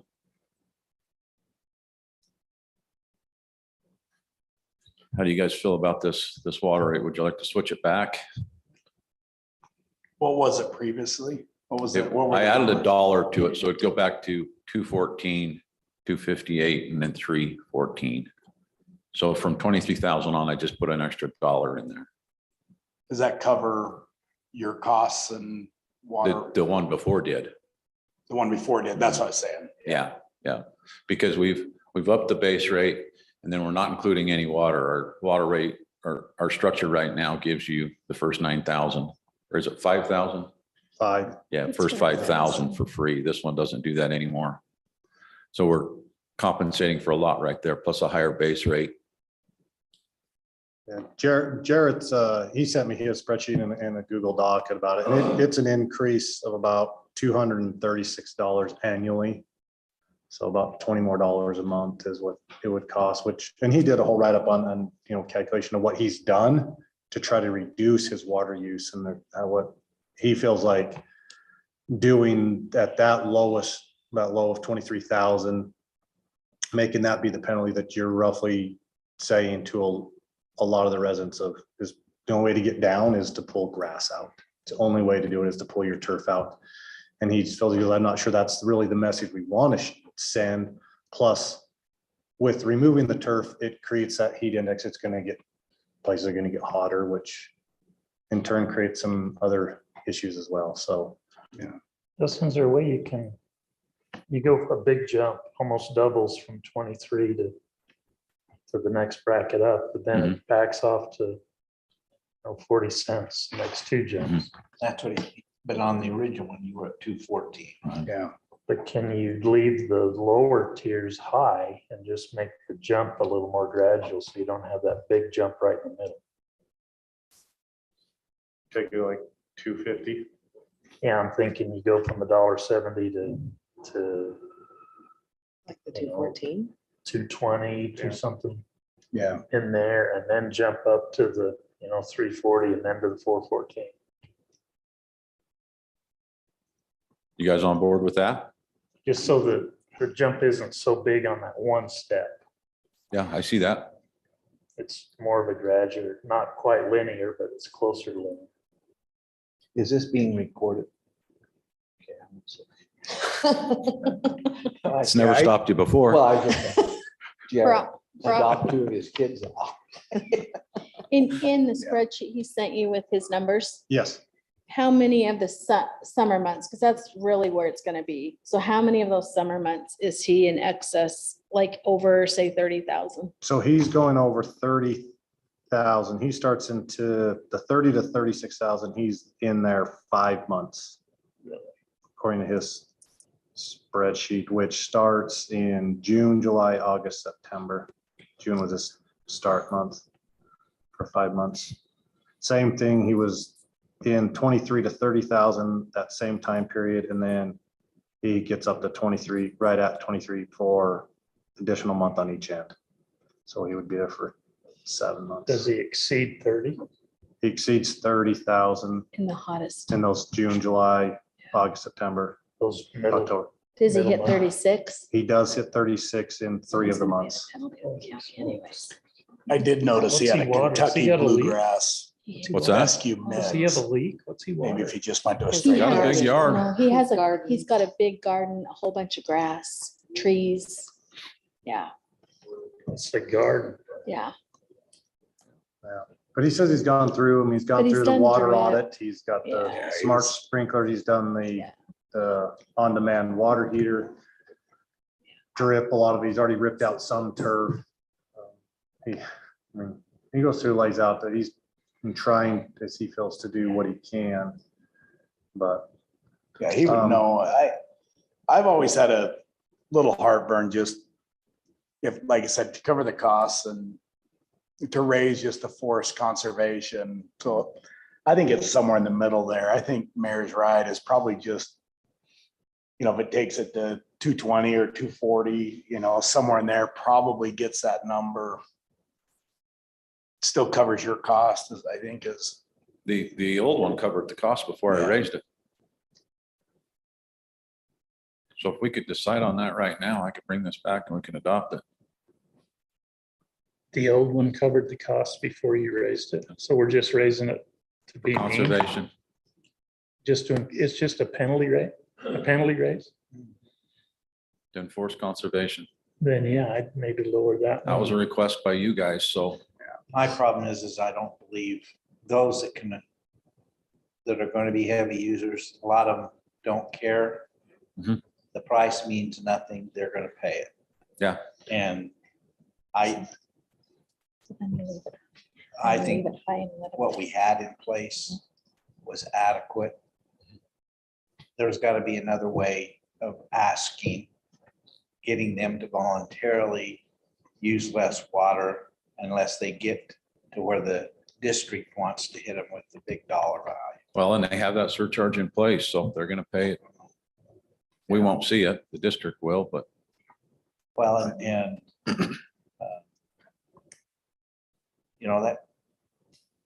That money's supposed to come back to residents. So when the turf buyback, and all the money they collect on the surcharge.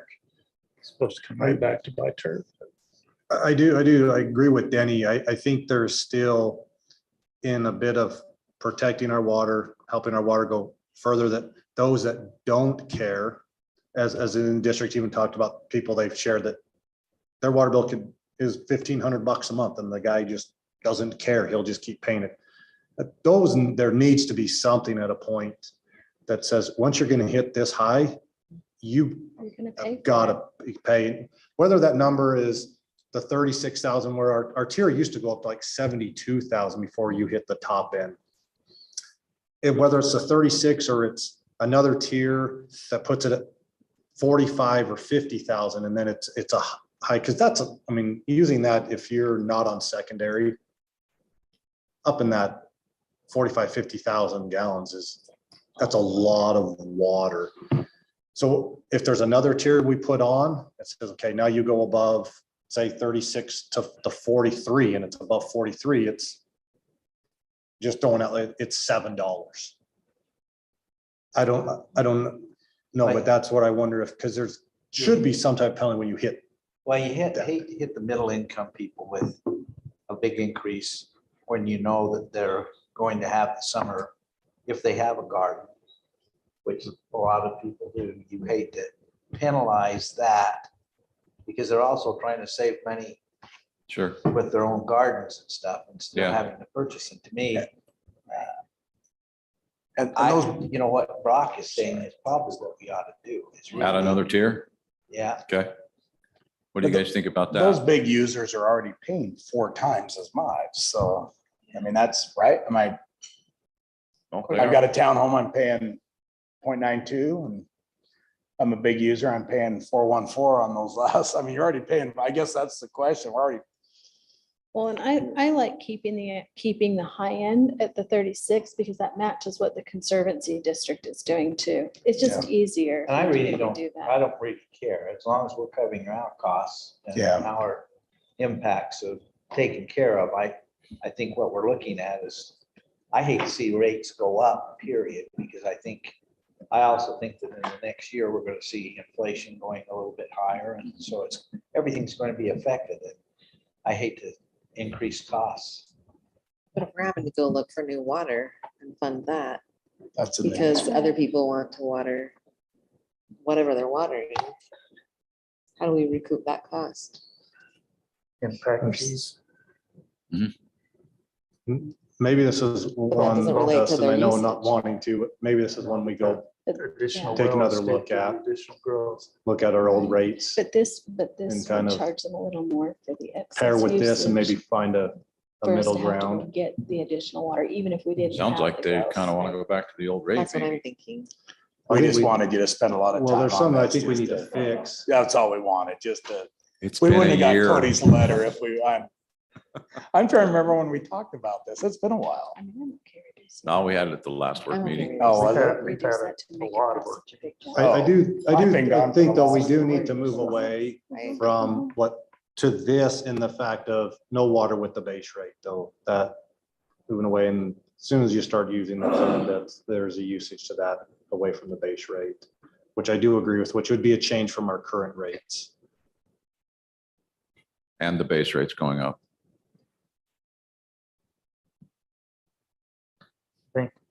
Yeah, I think I'd adjust that 23,000 And and bring it down.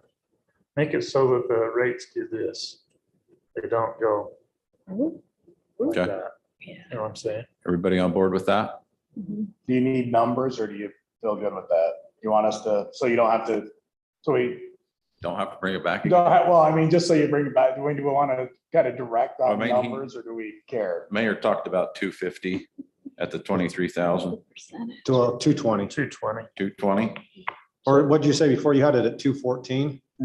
Yeah, No, three. I'll do a you had check a raise to 214. 235. say that again. 220 and 320 and 420.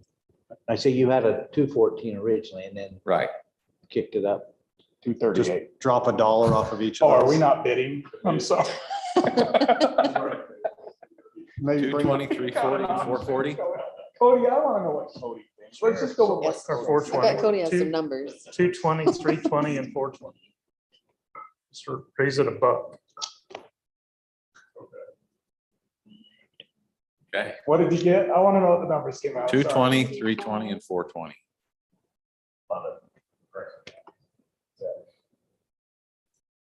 Everyone else good on that? Well, does that address what Jarrett was saying though? That puts him at the 320 still, doesn't it? Isn't he over 30,000 for 4 or 5 months? Yeah, but it drops the Yeah. 20 drops to the other 30 one to 220 from 314. Well, you could drop that last one down too. You could do 320 and then 220. And you could go 220, 320, and then you're back up to. You're just gonna push it so that it's really steep from the 36 to the 36 and up. It's really steep. But takes a while to get there. Mhm. And that way you're encouraging them to at least drop down to below 36. So yeah, because you'll have that plus the current residents, you're gonna have that plus the district in surcharge of, You're trying to What, push them down $1? below the 36. So you just make our so rate. they'll really be 34. paying 514 or 520. Yeah. We just don't see that dollar. That stays the same. Any other comments? Okay. Thank you. Moanavi, Moenkopi, Chinle, Shinnerow. I'm gonna have a different opinion when he brings it back, you know, like just a watch. Knobkai, that's a formation. Well, back on, Tomorrow I will be like a sponge. August 9th. Have you taken any here? About water coming out. on state. I've just never heard of them getting any water out of that formation. And we've been here for 150 years. Well, but it's like, you know, water conservancy district. San Paulo, so you call. No. Okay, staff reports. Gary's got a handout. You want to go first? Oh, Ryan's got the microphone. He gets to go first. Chief's sitting in the back. Chief, you want to go first? What happened out front today? Car wiped out two. Car wiped out 2 trees. This normal day in the neighborhood.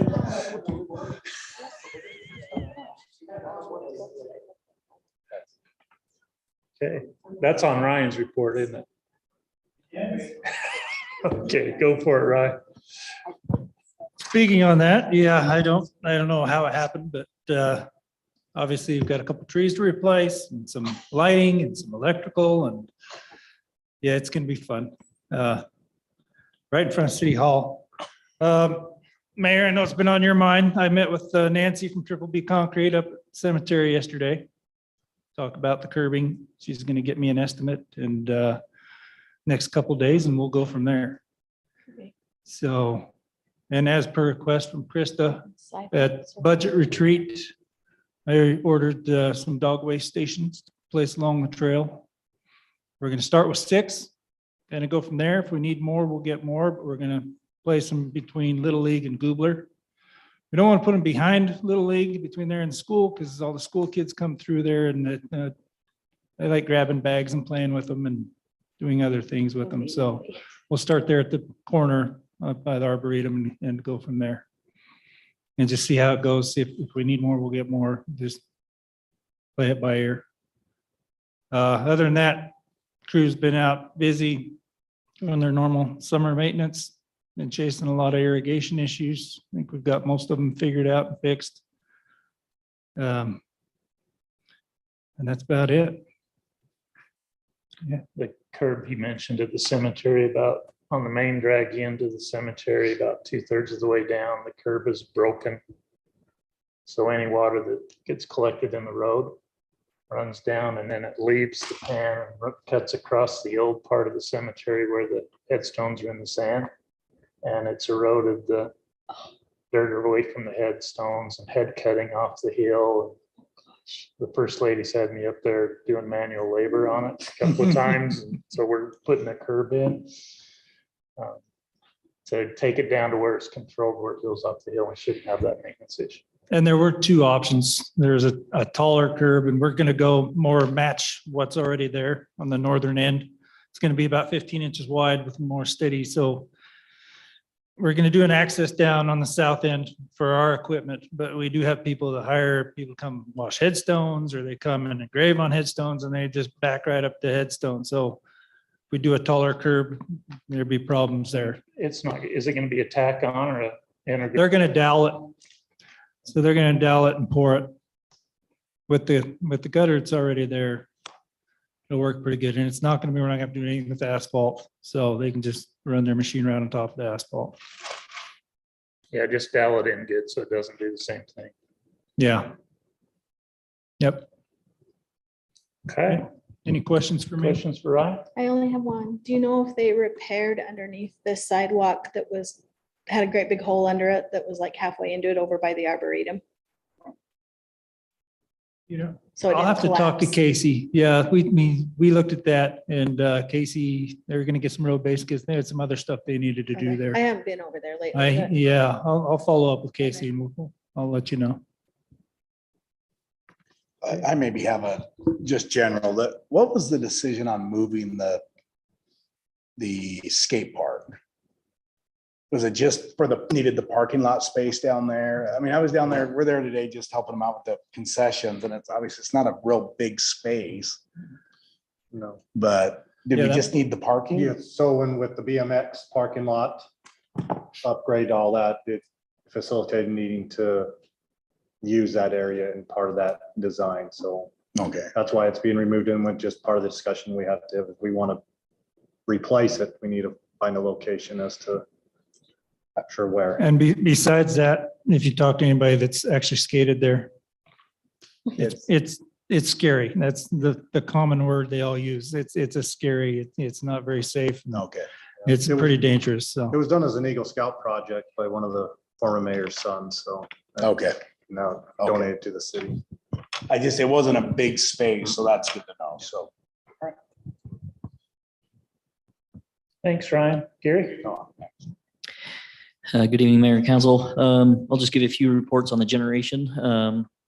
All the engines are running pretty good, except for number one's down just for a coolant leak that they ran into. So they're waiting on a part to get a piece of piping replaced on generator number one, but they're all been running pretty good. A few small issues here and there with leaks on the two new ones. But overall, they've been running pretty good. Gas prices have been down pretty good this summer so far. They're starting to climb this last week. It seems like they're climbing back up from the $2 range up to the $3 or $4, $4 or $5, even a $5 range this week. So that's a lot better than it was last year. Just an update on some of the UAMPS projects. The Colorado River Storage Project, Lake Powell's, the average inflow right now is at 146%. Lake Powell's come up quite a bit, so that's good. We hopefully keep getting some summer monsoons, keep that lake filled up so we can generate out of there. The Horse Butte Wind came in this last month at $45.48 was the average megawatt hour price, and they budgeted for 47, so they must have been getting a little more wind up in that to drive the price down a little bit on the end price on the generation. We're looking at some geothermal out in Nevada, and there's a couple of different companies they're looking at. There's like 5 different companies, and CERC is probably the one they're looking at. So we'll be looking at maybe investing in some geothermal, add that to our portfolio. Payson project, the Nebo plant, they're working right now on a deal with Twin Eagle to purchase the gas, and it could save. They've already got some already pre-purchased, but this could save even some more. So Nebo's running really good. They've run it a lot more this year, which is because they've gotten a better gas price, so they've run it a lot more, and that also drives the price down per megawatt hour. So the year-to-date cost per megawatt hour is $56.91 a megawatt hour, and they budgeted thinking it was going to be around $72. So they've saved quite a bit with the gas purchase and running it more often. So the Nebo plant's been running really well.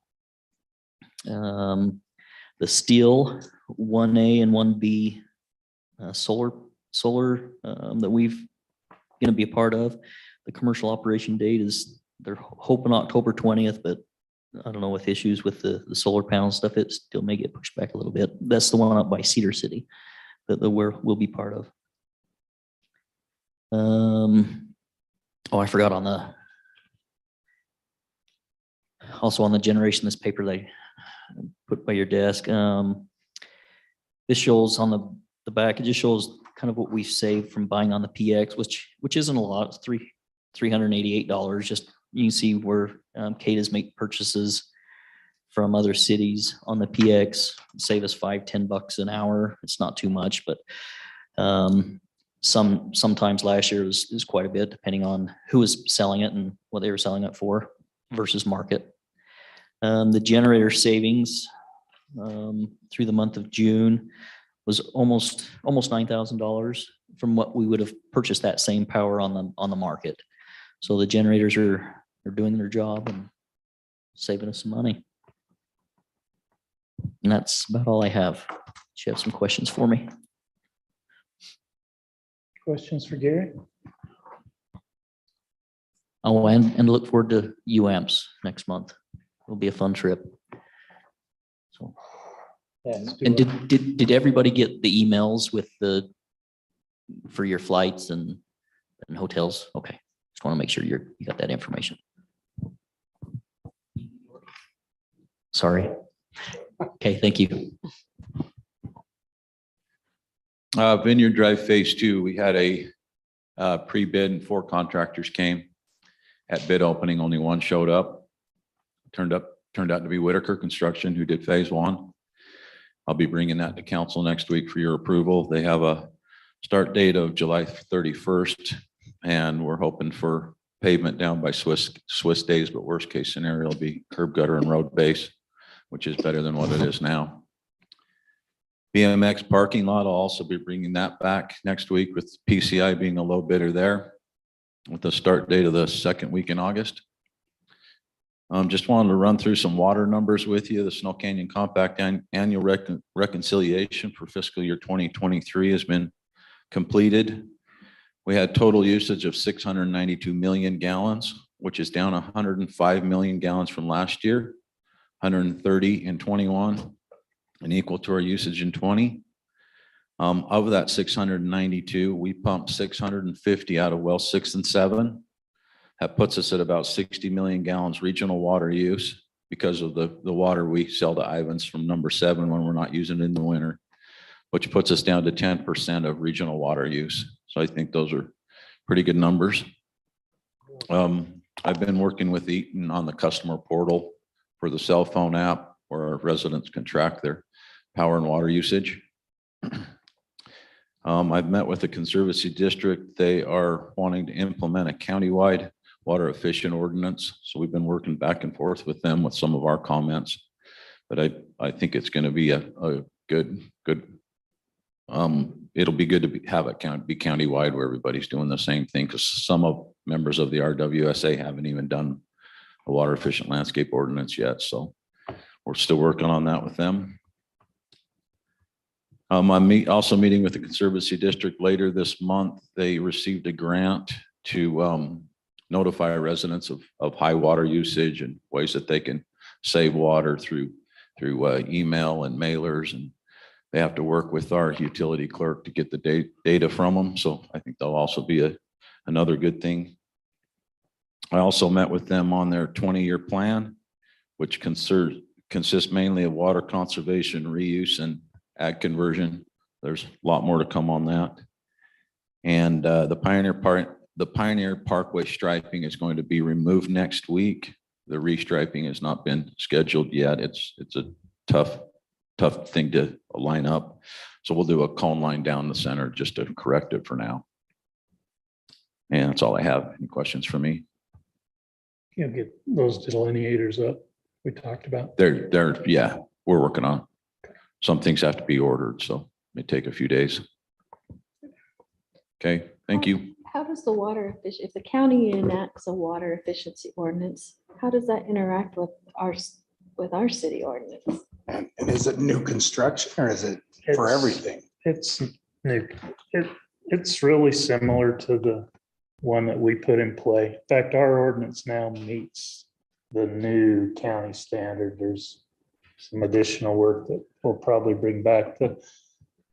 What he's trying to do is they're going to move forward with the administrative committee, which was established under the RWSA, which is each of the mayors and probably chaired by a county commissioner. That it's kind of the working group that directs the cities what they need to be doing. It's a voting group, so a city can be outvoted.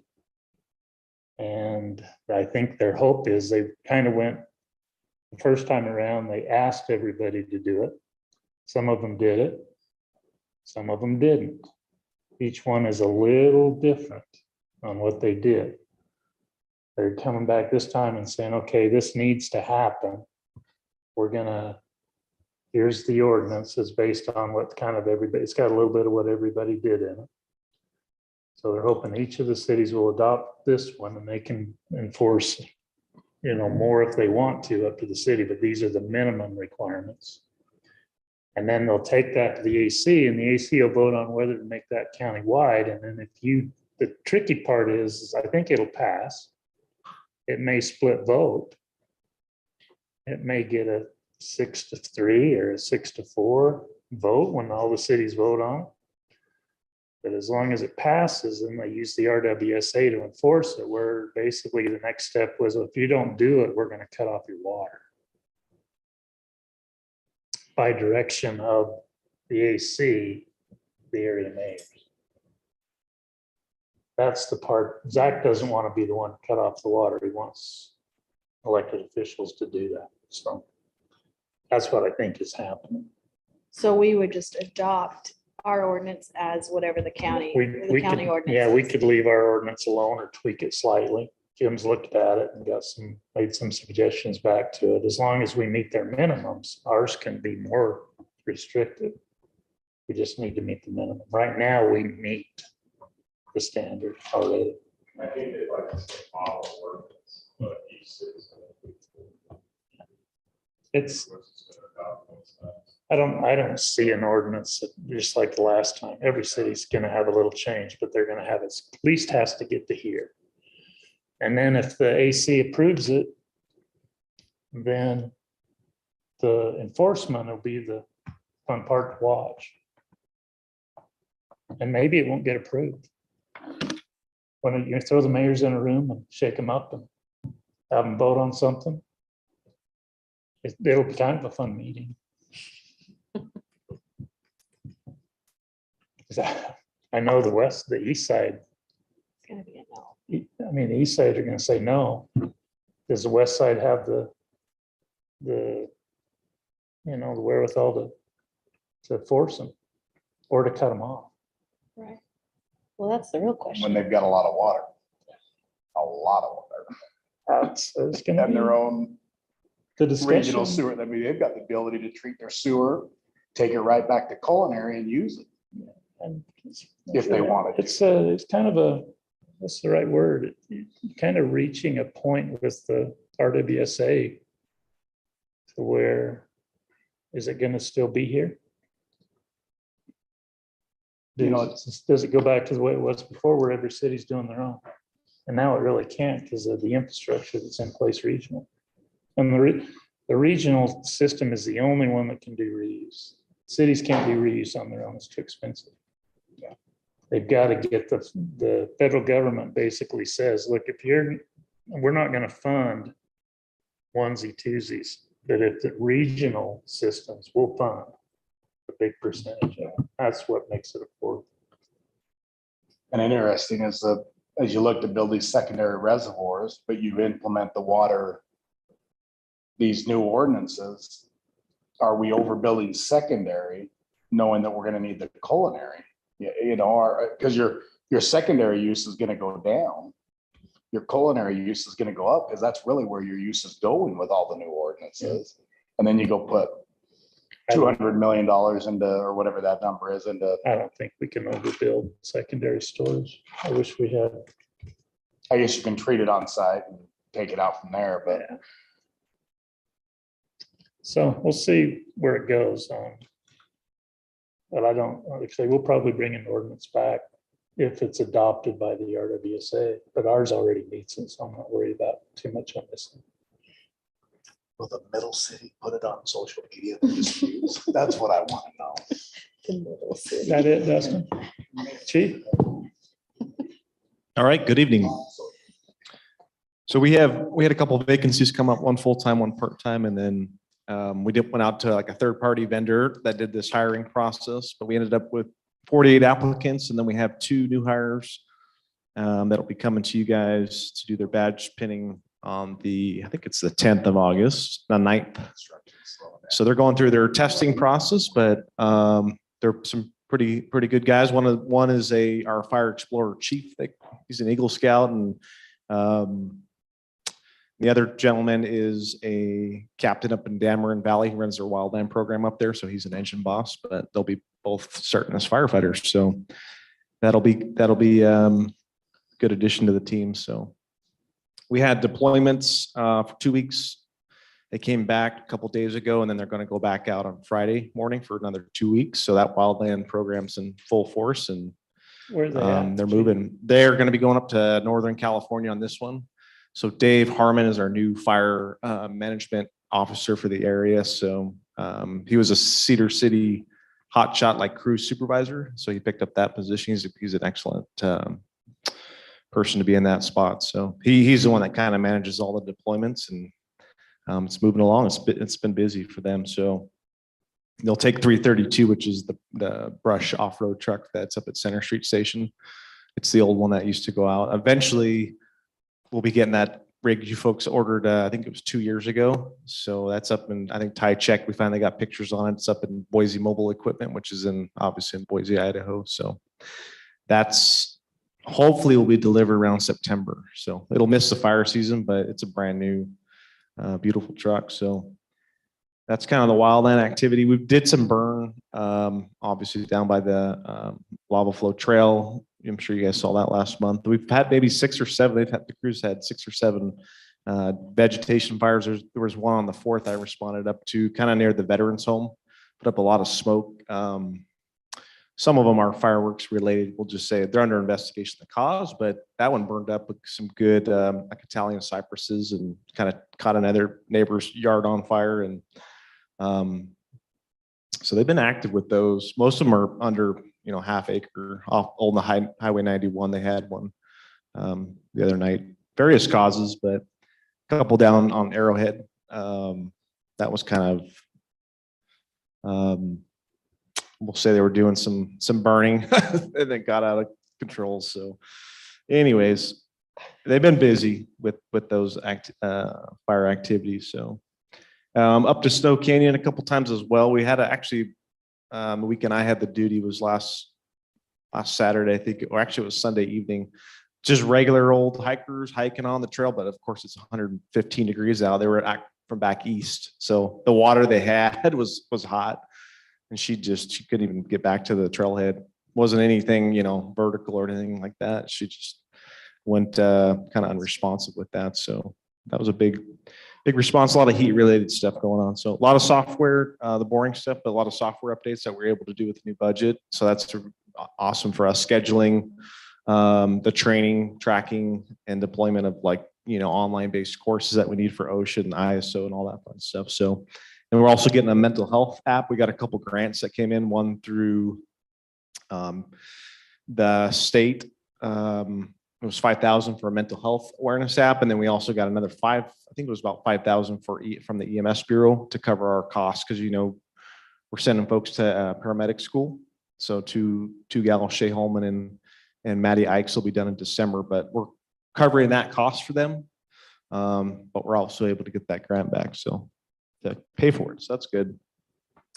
I think that's pretty much it. That's kind of the big stuff that I can think of. So. Questions for Chief?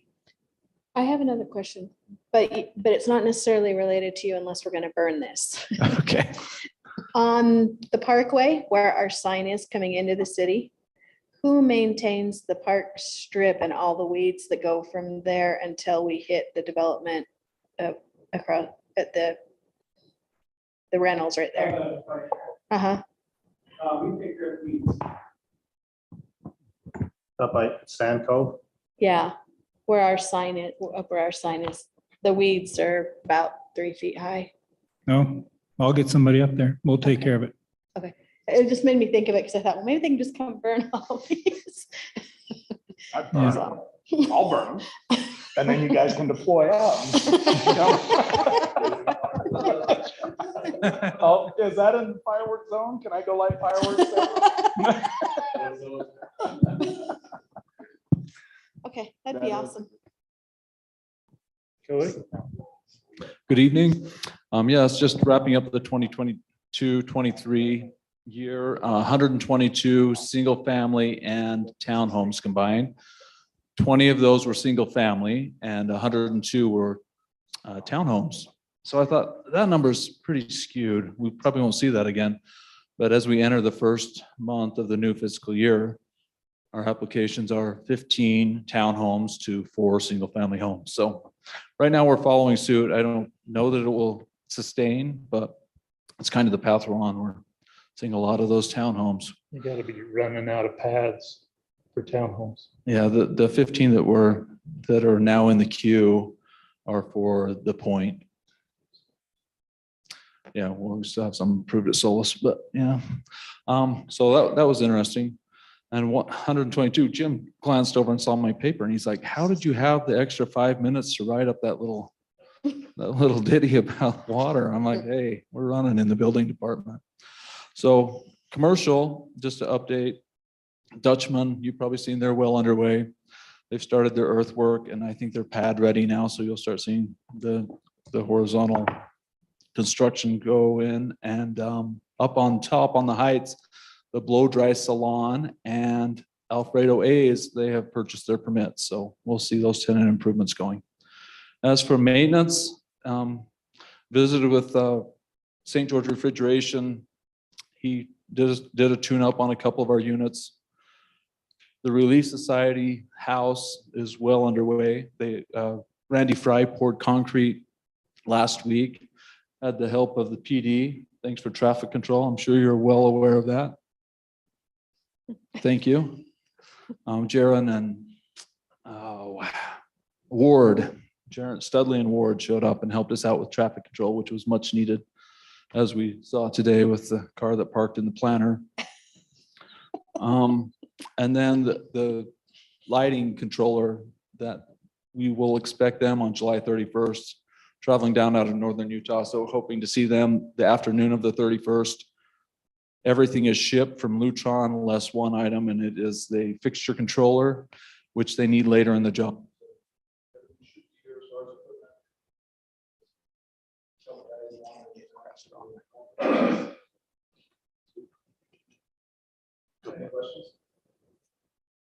We've heard enough of you. Jim? Thanks, Mayor. As you know, we had a full Wednesday night last week. City Council.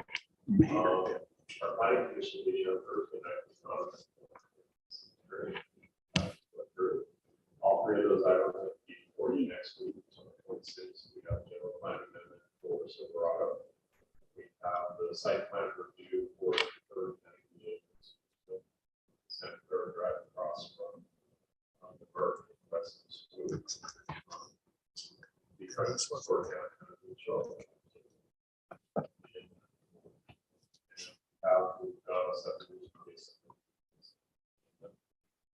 I wanted you to know that we did submit our report last week to the state. August 1st deadline being about 2 weeks. Last month I did also submit a census challenge. Talked to Brock there on that. As of this week, I saw that they pulled it out of this. So we'll see what we can get that from the census on that. They gave me an account, a password, and 5 cents. They get they look at full file.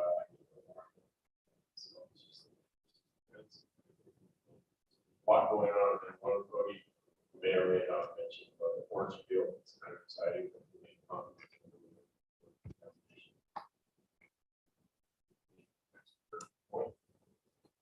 The only issue is we go over in the orange field where I spoke was about a month or so ago.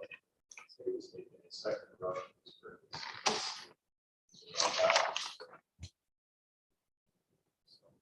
A lot more. Questions for Jim, council? Okay, Brock? Yeah, the only couple things I have is on your calendar, August 30th, we have down for a special meeting with Ivans, our semi-annual meeting with them August 30th, the last, I think it's the 5th Wednesday of August.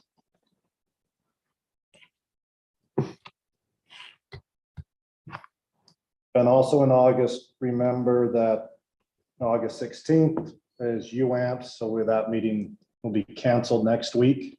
We'll be canceling the August 16th meeting.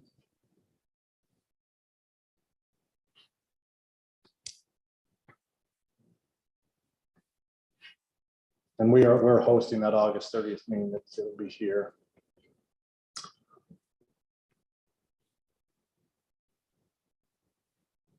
What time's the Ivans meeting?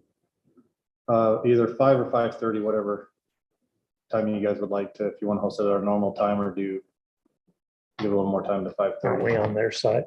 We're here on this one. So it's our- Oh, so it's our turn, so Yeah. 5? It's Yeah, here we go- or in Ivans? It's here. Oh, We I host. thought it was in Ivans. Okay, They hosted in January. yeah. But we'll host, so we'll go 5 o'clock. Okay. Also, remember League of Cities, September 6th through the 8th. You know you're going. Let me know. So mine is a yes. So 6 or 8. Yeah, it's early this year, September 6th through the 8th, so.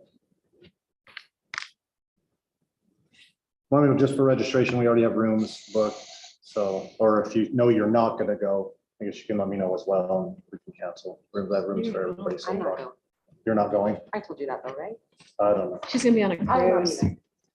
Go to Hawaii? Cruise. I will be going to Alaska. I'm in Alaska. I'm in Alaska. You're in Alaska. I'm coming too? home from Alaska. Are you in Alaska? She's in Alaska. Are you going to I'm Alaska? going to Alaska the following week. I'm so I can't do fishing. all that. We can get one more mayor. If you came to, we could get a quorum up there. We could just, I think I'll be in Oregon or I would.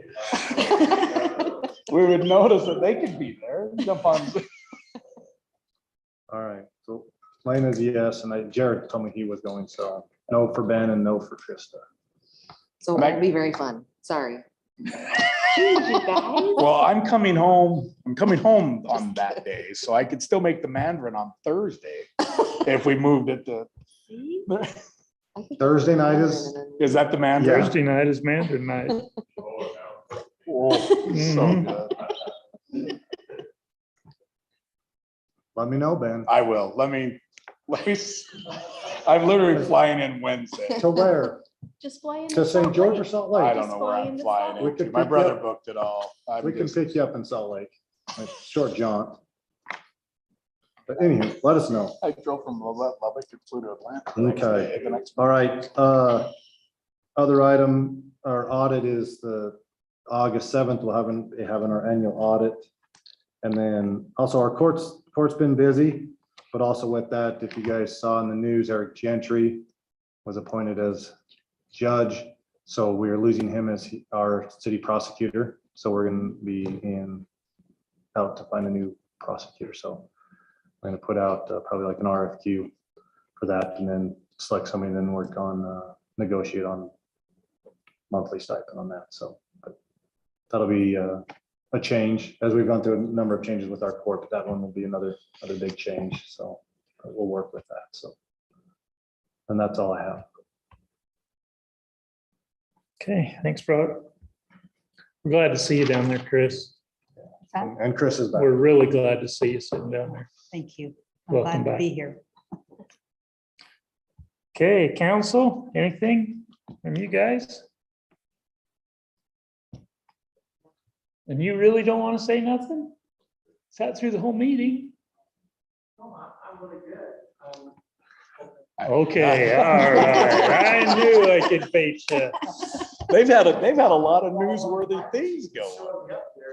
No, I just, you remember we went to that meeting for the drug task force? Mhm. Well, we did sign Mike Pondoyo to that, and he'll start next week. Okay. So we're doing really well. Our new guys are all out training. We've been working really closely with the fire department on some responses lately. And I just came from another drug overdose. We've had like 4 in 3 weeks. It's been significant. And our investigations, a couple of our big cases went to jury trial. So I was a little late. I went to a call and then I was checking with the jury, but we had a really good conviction on a case where we offered, the prosecutors offered this individual a year. And he says, no, I'm going to fight it. And when he got convicted, it's a minimum 15. So much for bad judgment. So it's a pretty significant case. Our detectives worked on that. And so we're talking with the schools a little bit. We've been training over there most of the summer with their teams going through the school. And I saw a big article in a magazine lately, I think called Healthy Utah or something, where they talked about us training in the schools, which is a really good thing. But just busy, and we're having lots of accidents out here in the construction area, where the new asphalt's meeting the old, there's that crack in the road. We've had a couple accidents there on motorcycles. And of course, we're happy to help Cody and anything we can do as far as it comes to traffic control. So, and I watched Dustin the other day at a gym. I was kind of worried about having to call an ambulance from him. He was on the bike when I got there and I was there about 40 minutes. And I left, he was still on the bike. I thought, man, it's crazy. So anyway, we're doing really well over there right now. I just wanted you to know we put a person in the drug task force because you're at that. I meeting. appreciate that. So, Chief, I've got a kind of a funny question. On your cars that tell you your speed, you guys manage how that gets inputted into some system? And the reason I ask is you go out Santa Clara Drive here, you hit 40 just past Lammy's there. But if you're coming westbound back in, it keeps you 40 clear to the intersection there. They show different on your car going different directions. Like it drops, it goes from 30 to 40, almost a block and a half, 2 blocks difference on whether you're going eastbound or westbound. And I didn't know if that's. we don't have anything to do with that. That's, you're talking about what shows on your car. It shows on your car, yeah. Yeah, that's just their technology. It's pretty good. I wonder who manages that, because it, like in construction zones, like in certain states, it drops you. Like you'll be going 75 and drops you to 55 in a construction. So I didn't know if there was some software that you guys, hey. We don't really do, that's usually through our public works or Department of Transportation kinds of things. We don't get too involved with that. So. But we know where your car is all the time. You guys do a great job. Yeah. They're always out there. You and my wife. they know Every she's time I out. see them, I'm, oh, geez. Luckily, I was going eastbound 40. Okay, thanks, chief. Yeah. All right, if there's nothing else, I'm gonna call it. We're adjourned. Thanks, everybody. Software, like who determines that? Like in your. Yeah, who knows? Hey, I did, just so you know, I can't call you. I planted 3 trees on this property across the street. So those trees are mine. There is a penalty for that. So I just planted some new trees. You didn't hear about the fireworks I didn't, penalty. but then I got worried. I heard it was discussed. Like every week it's a new concussion. It was. I would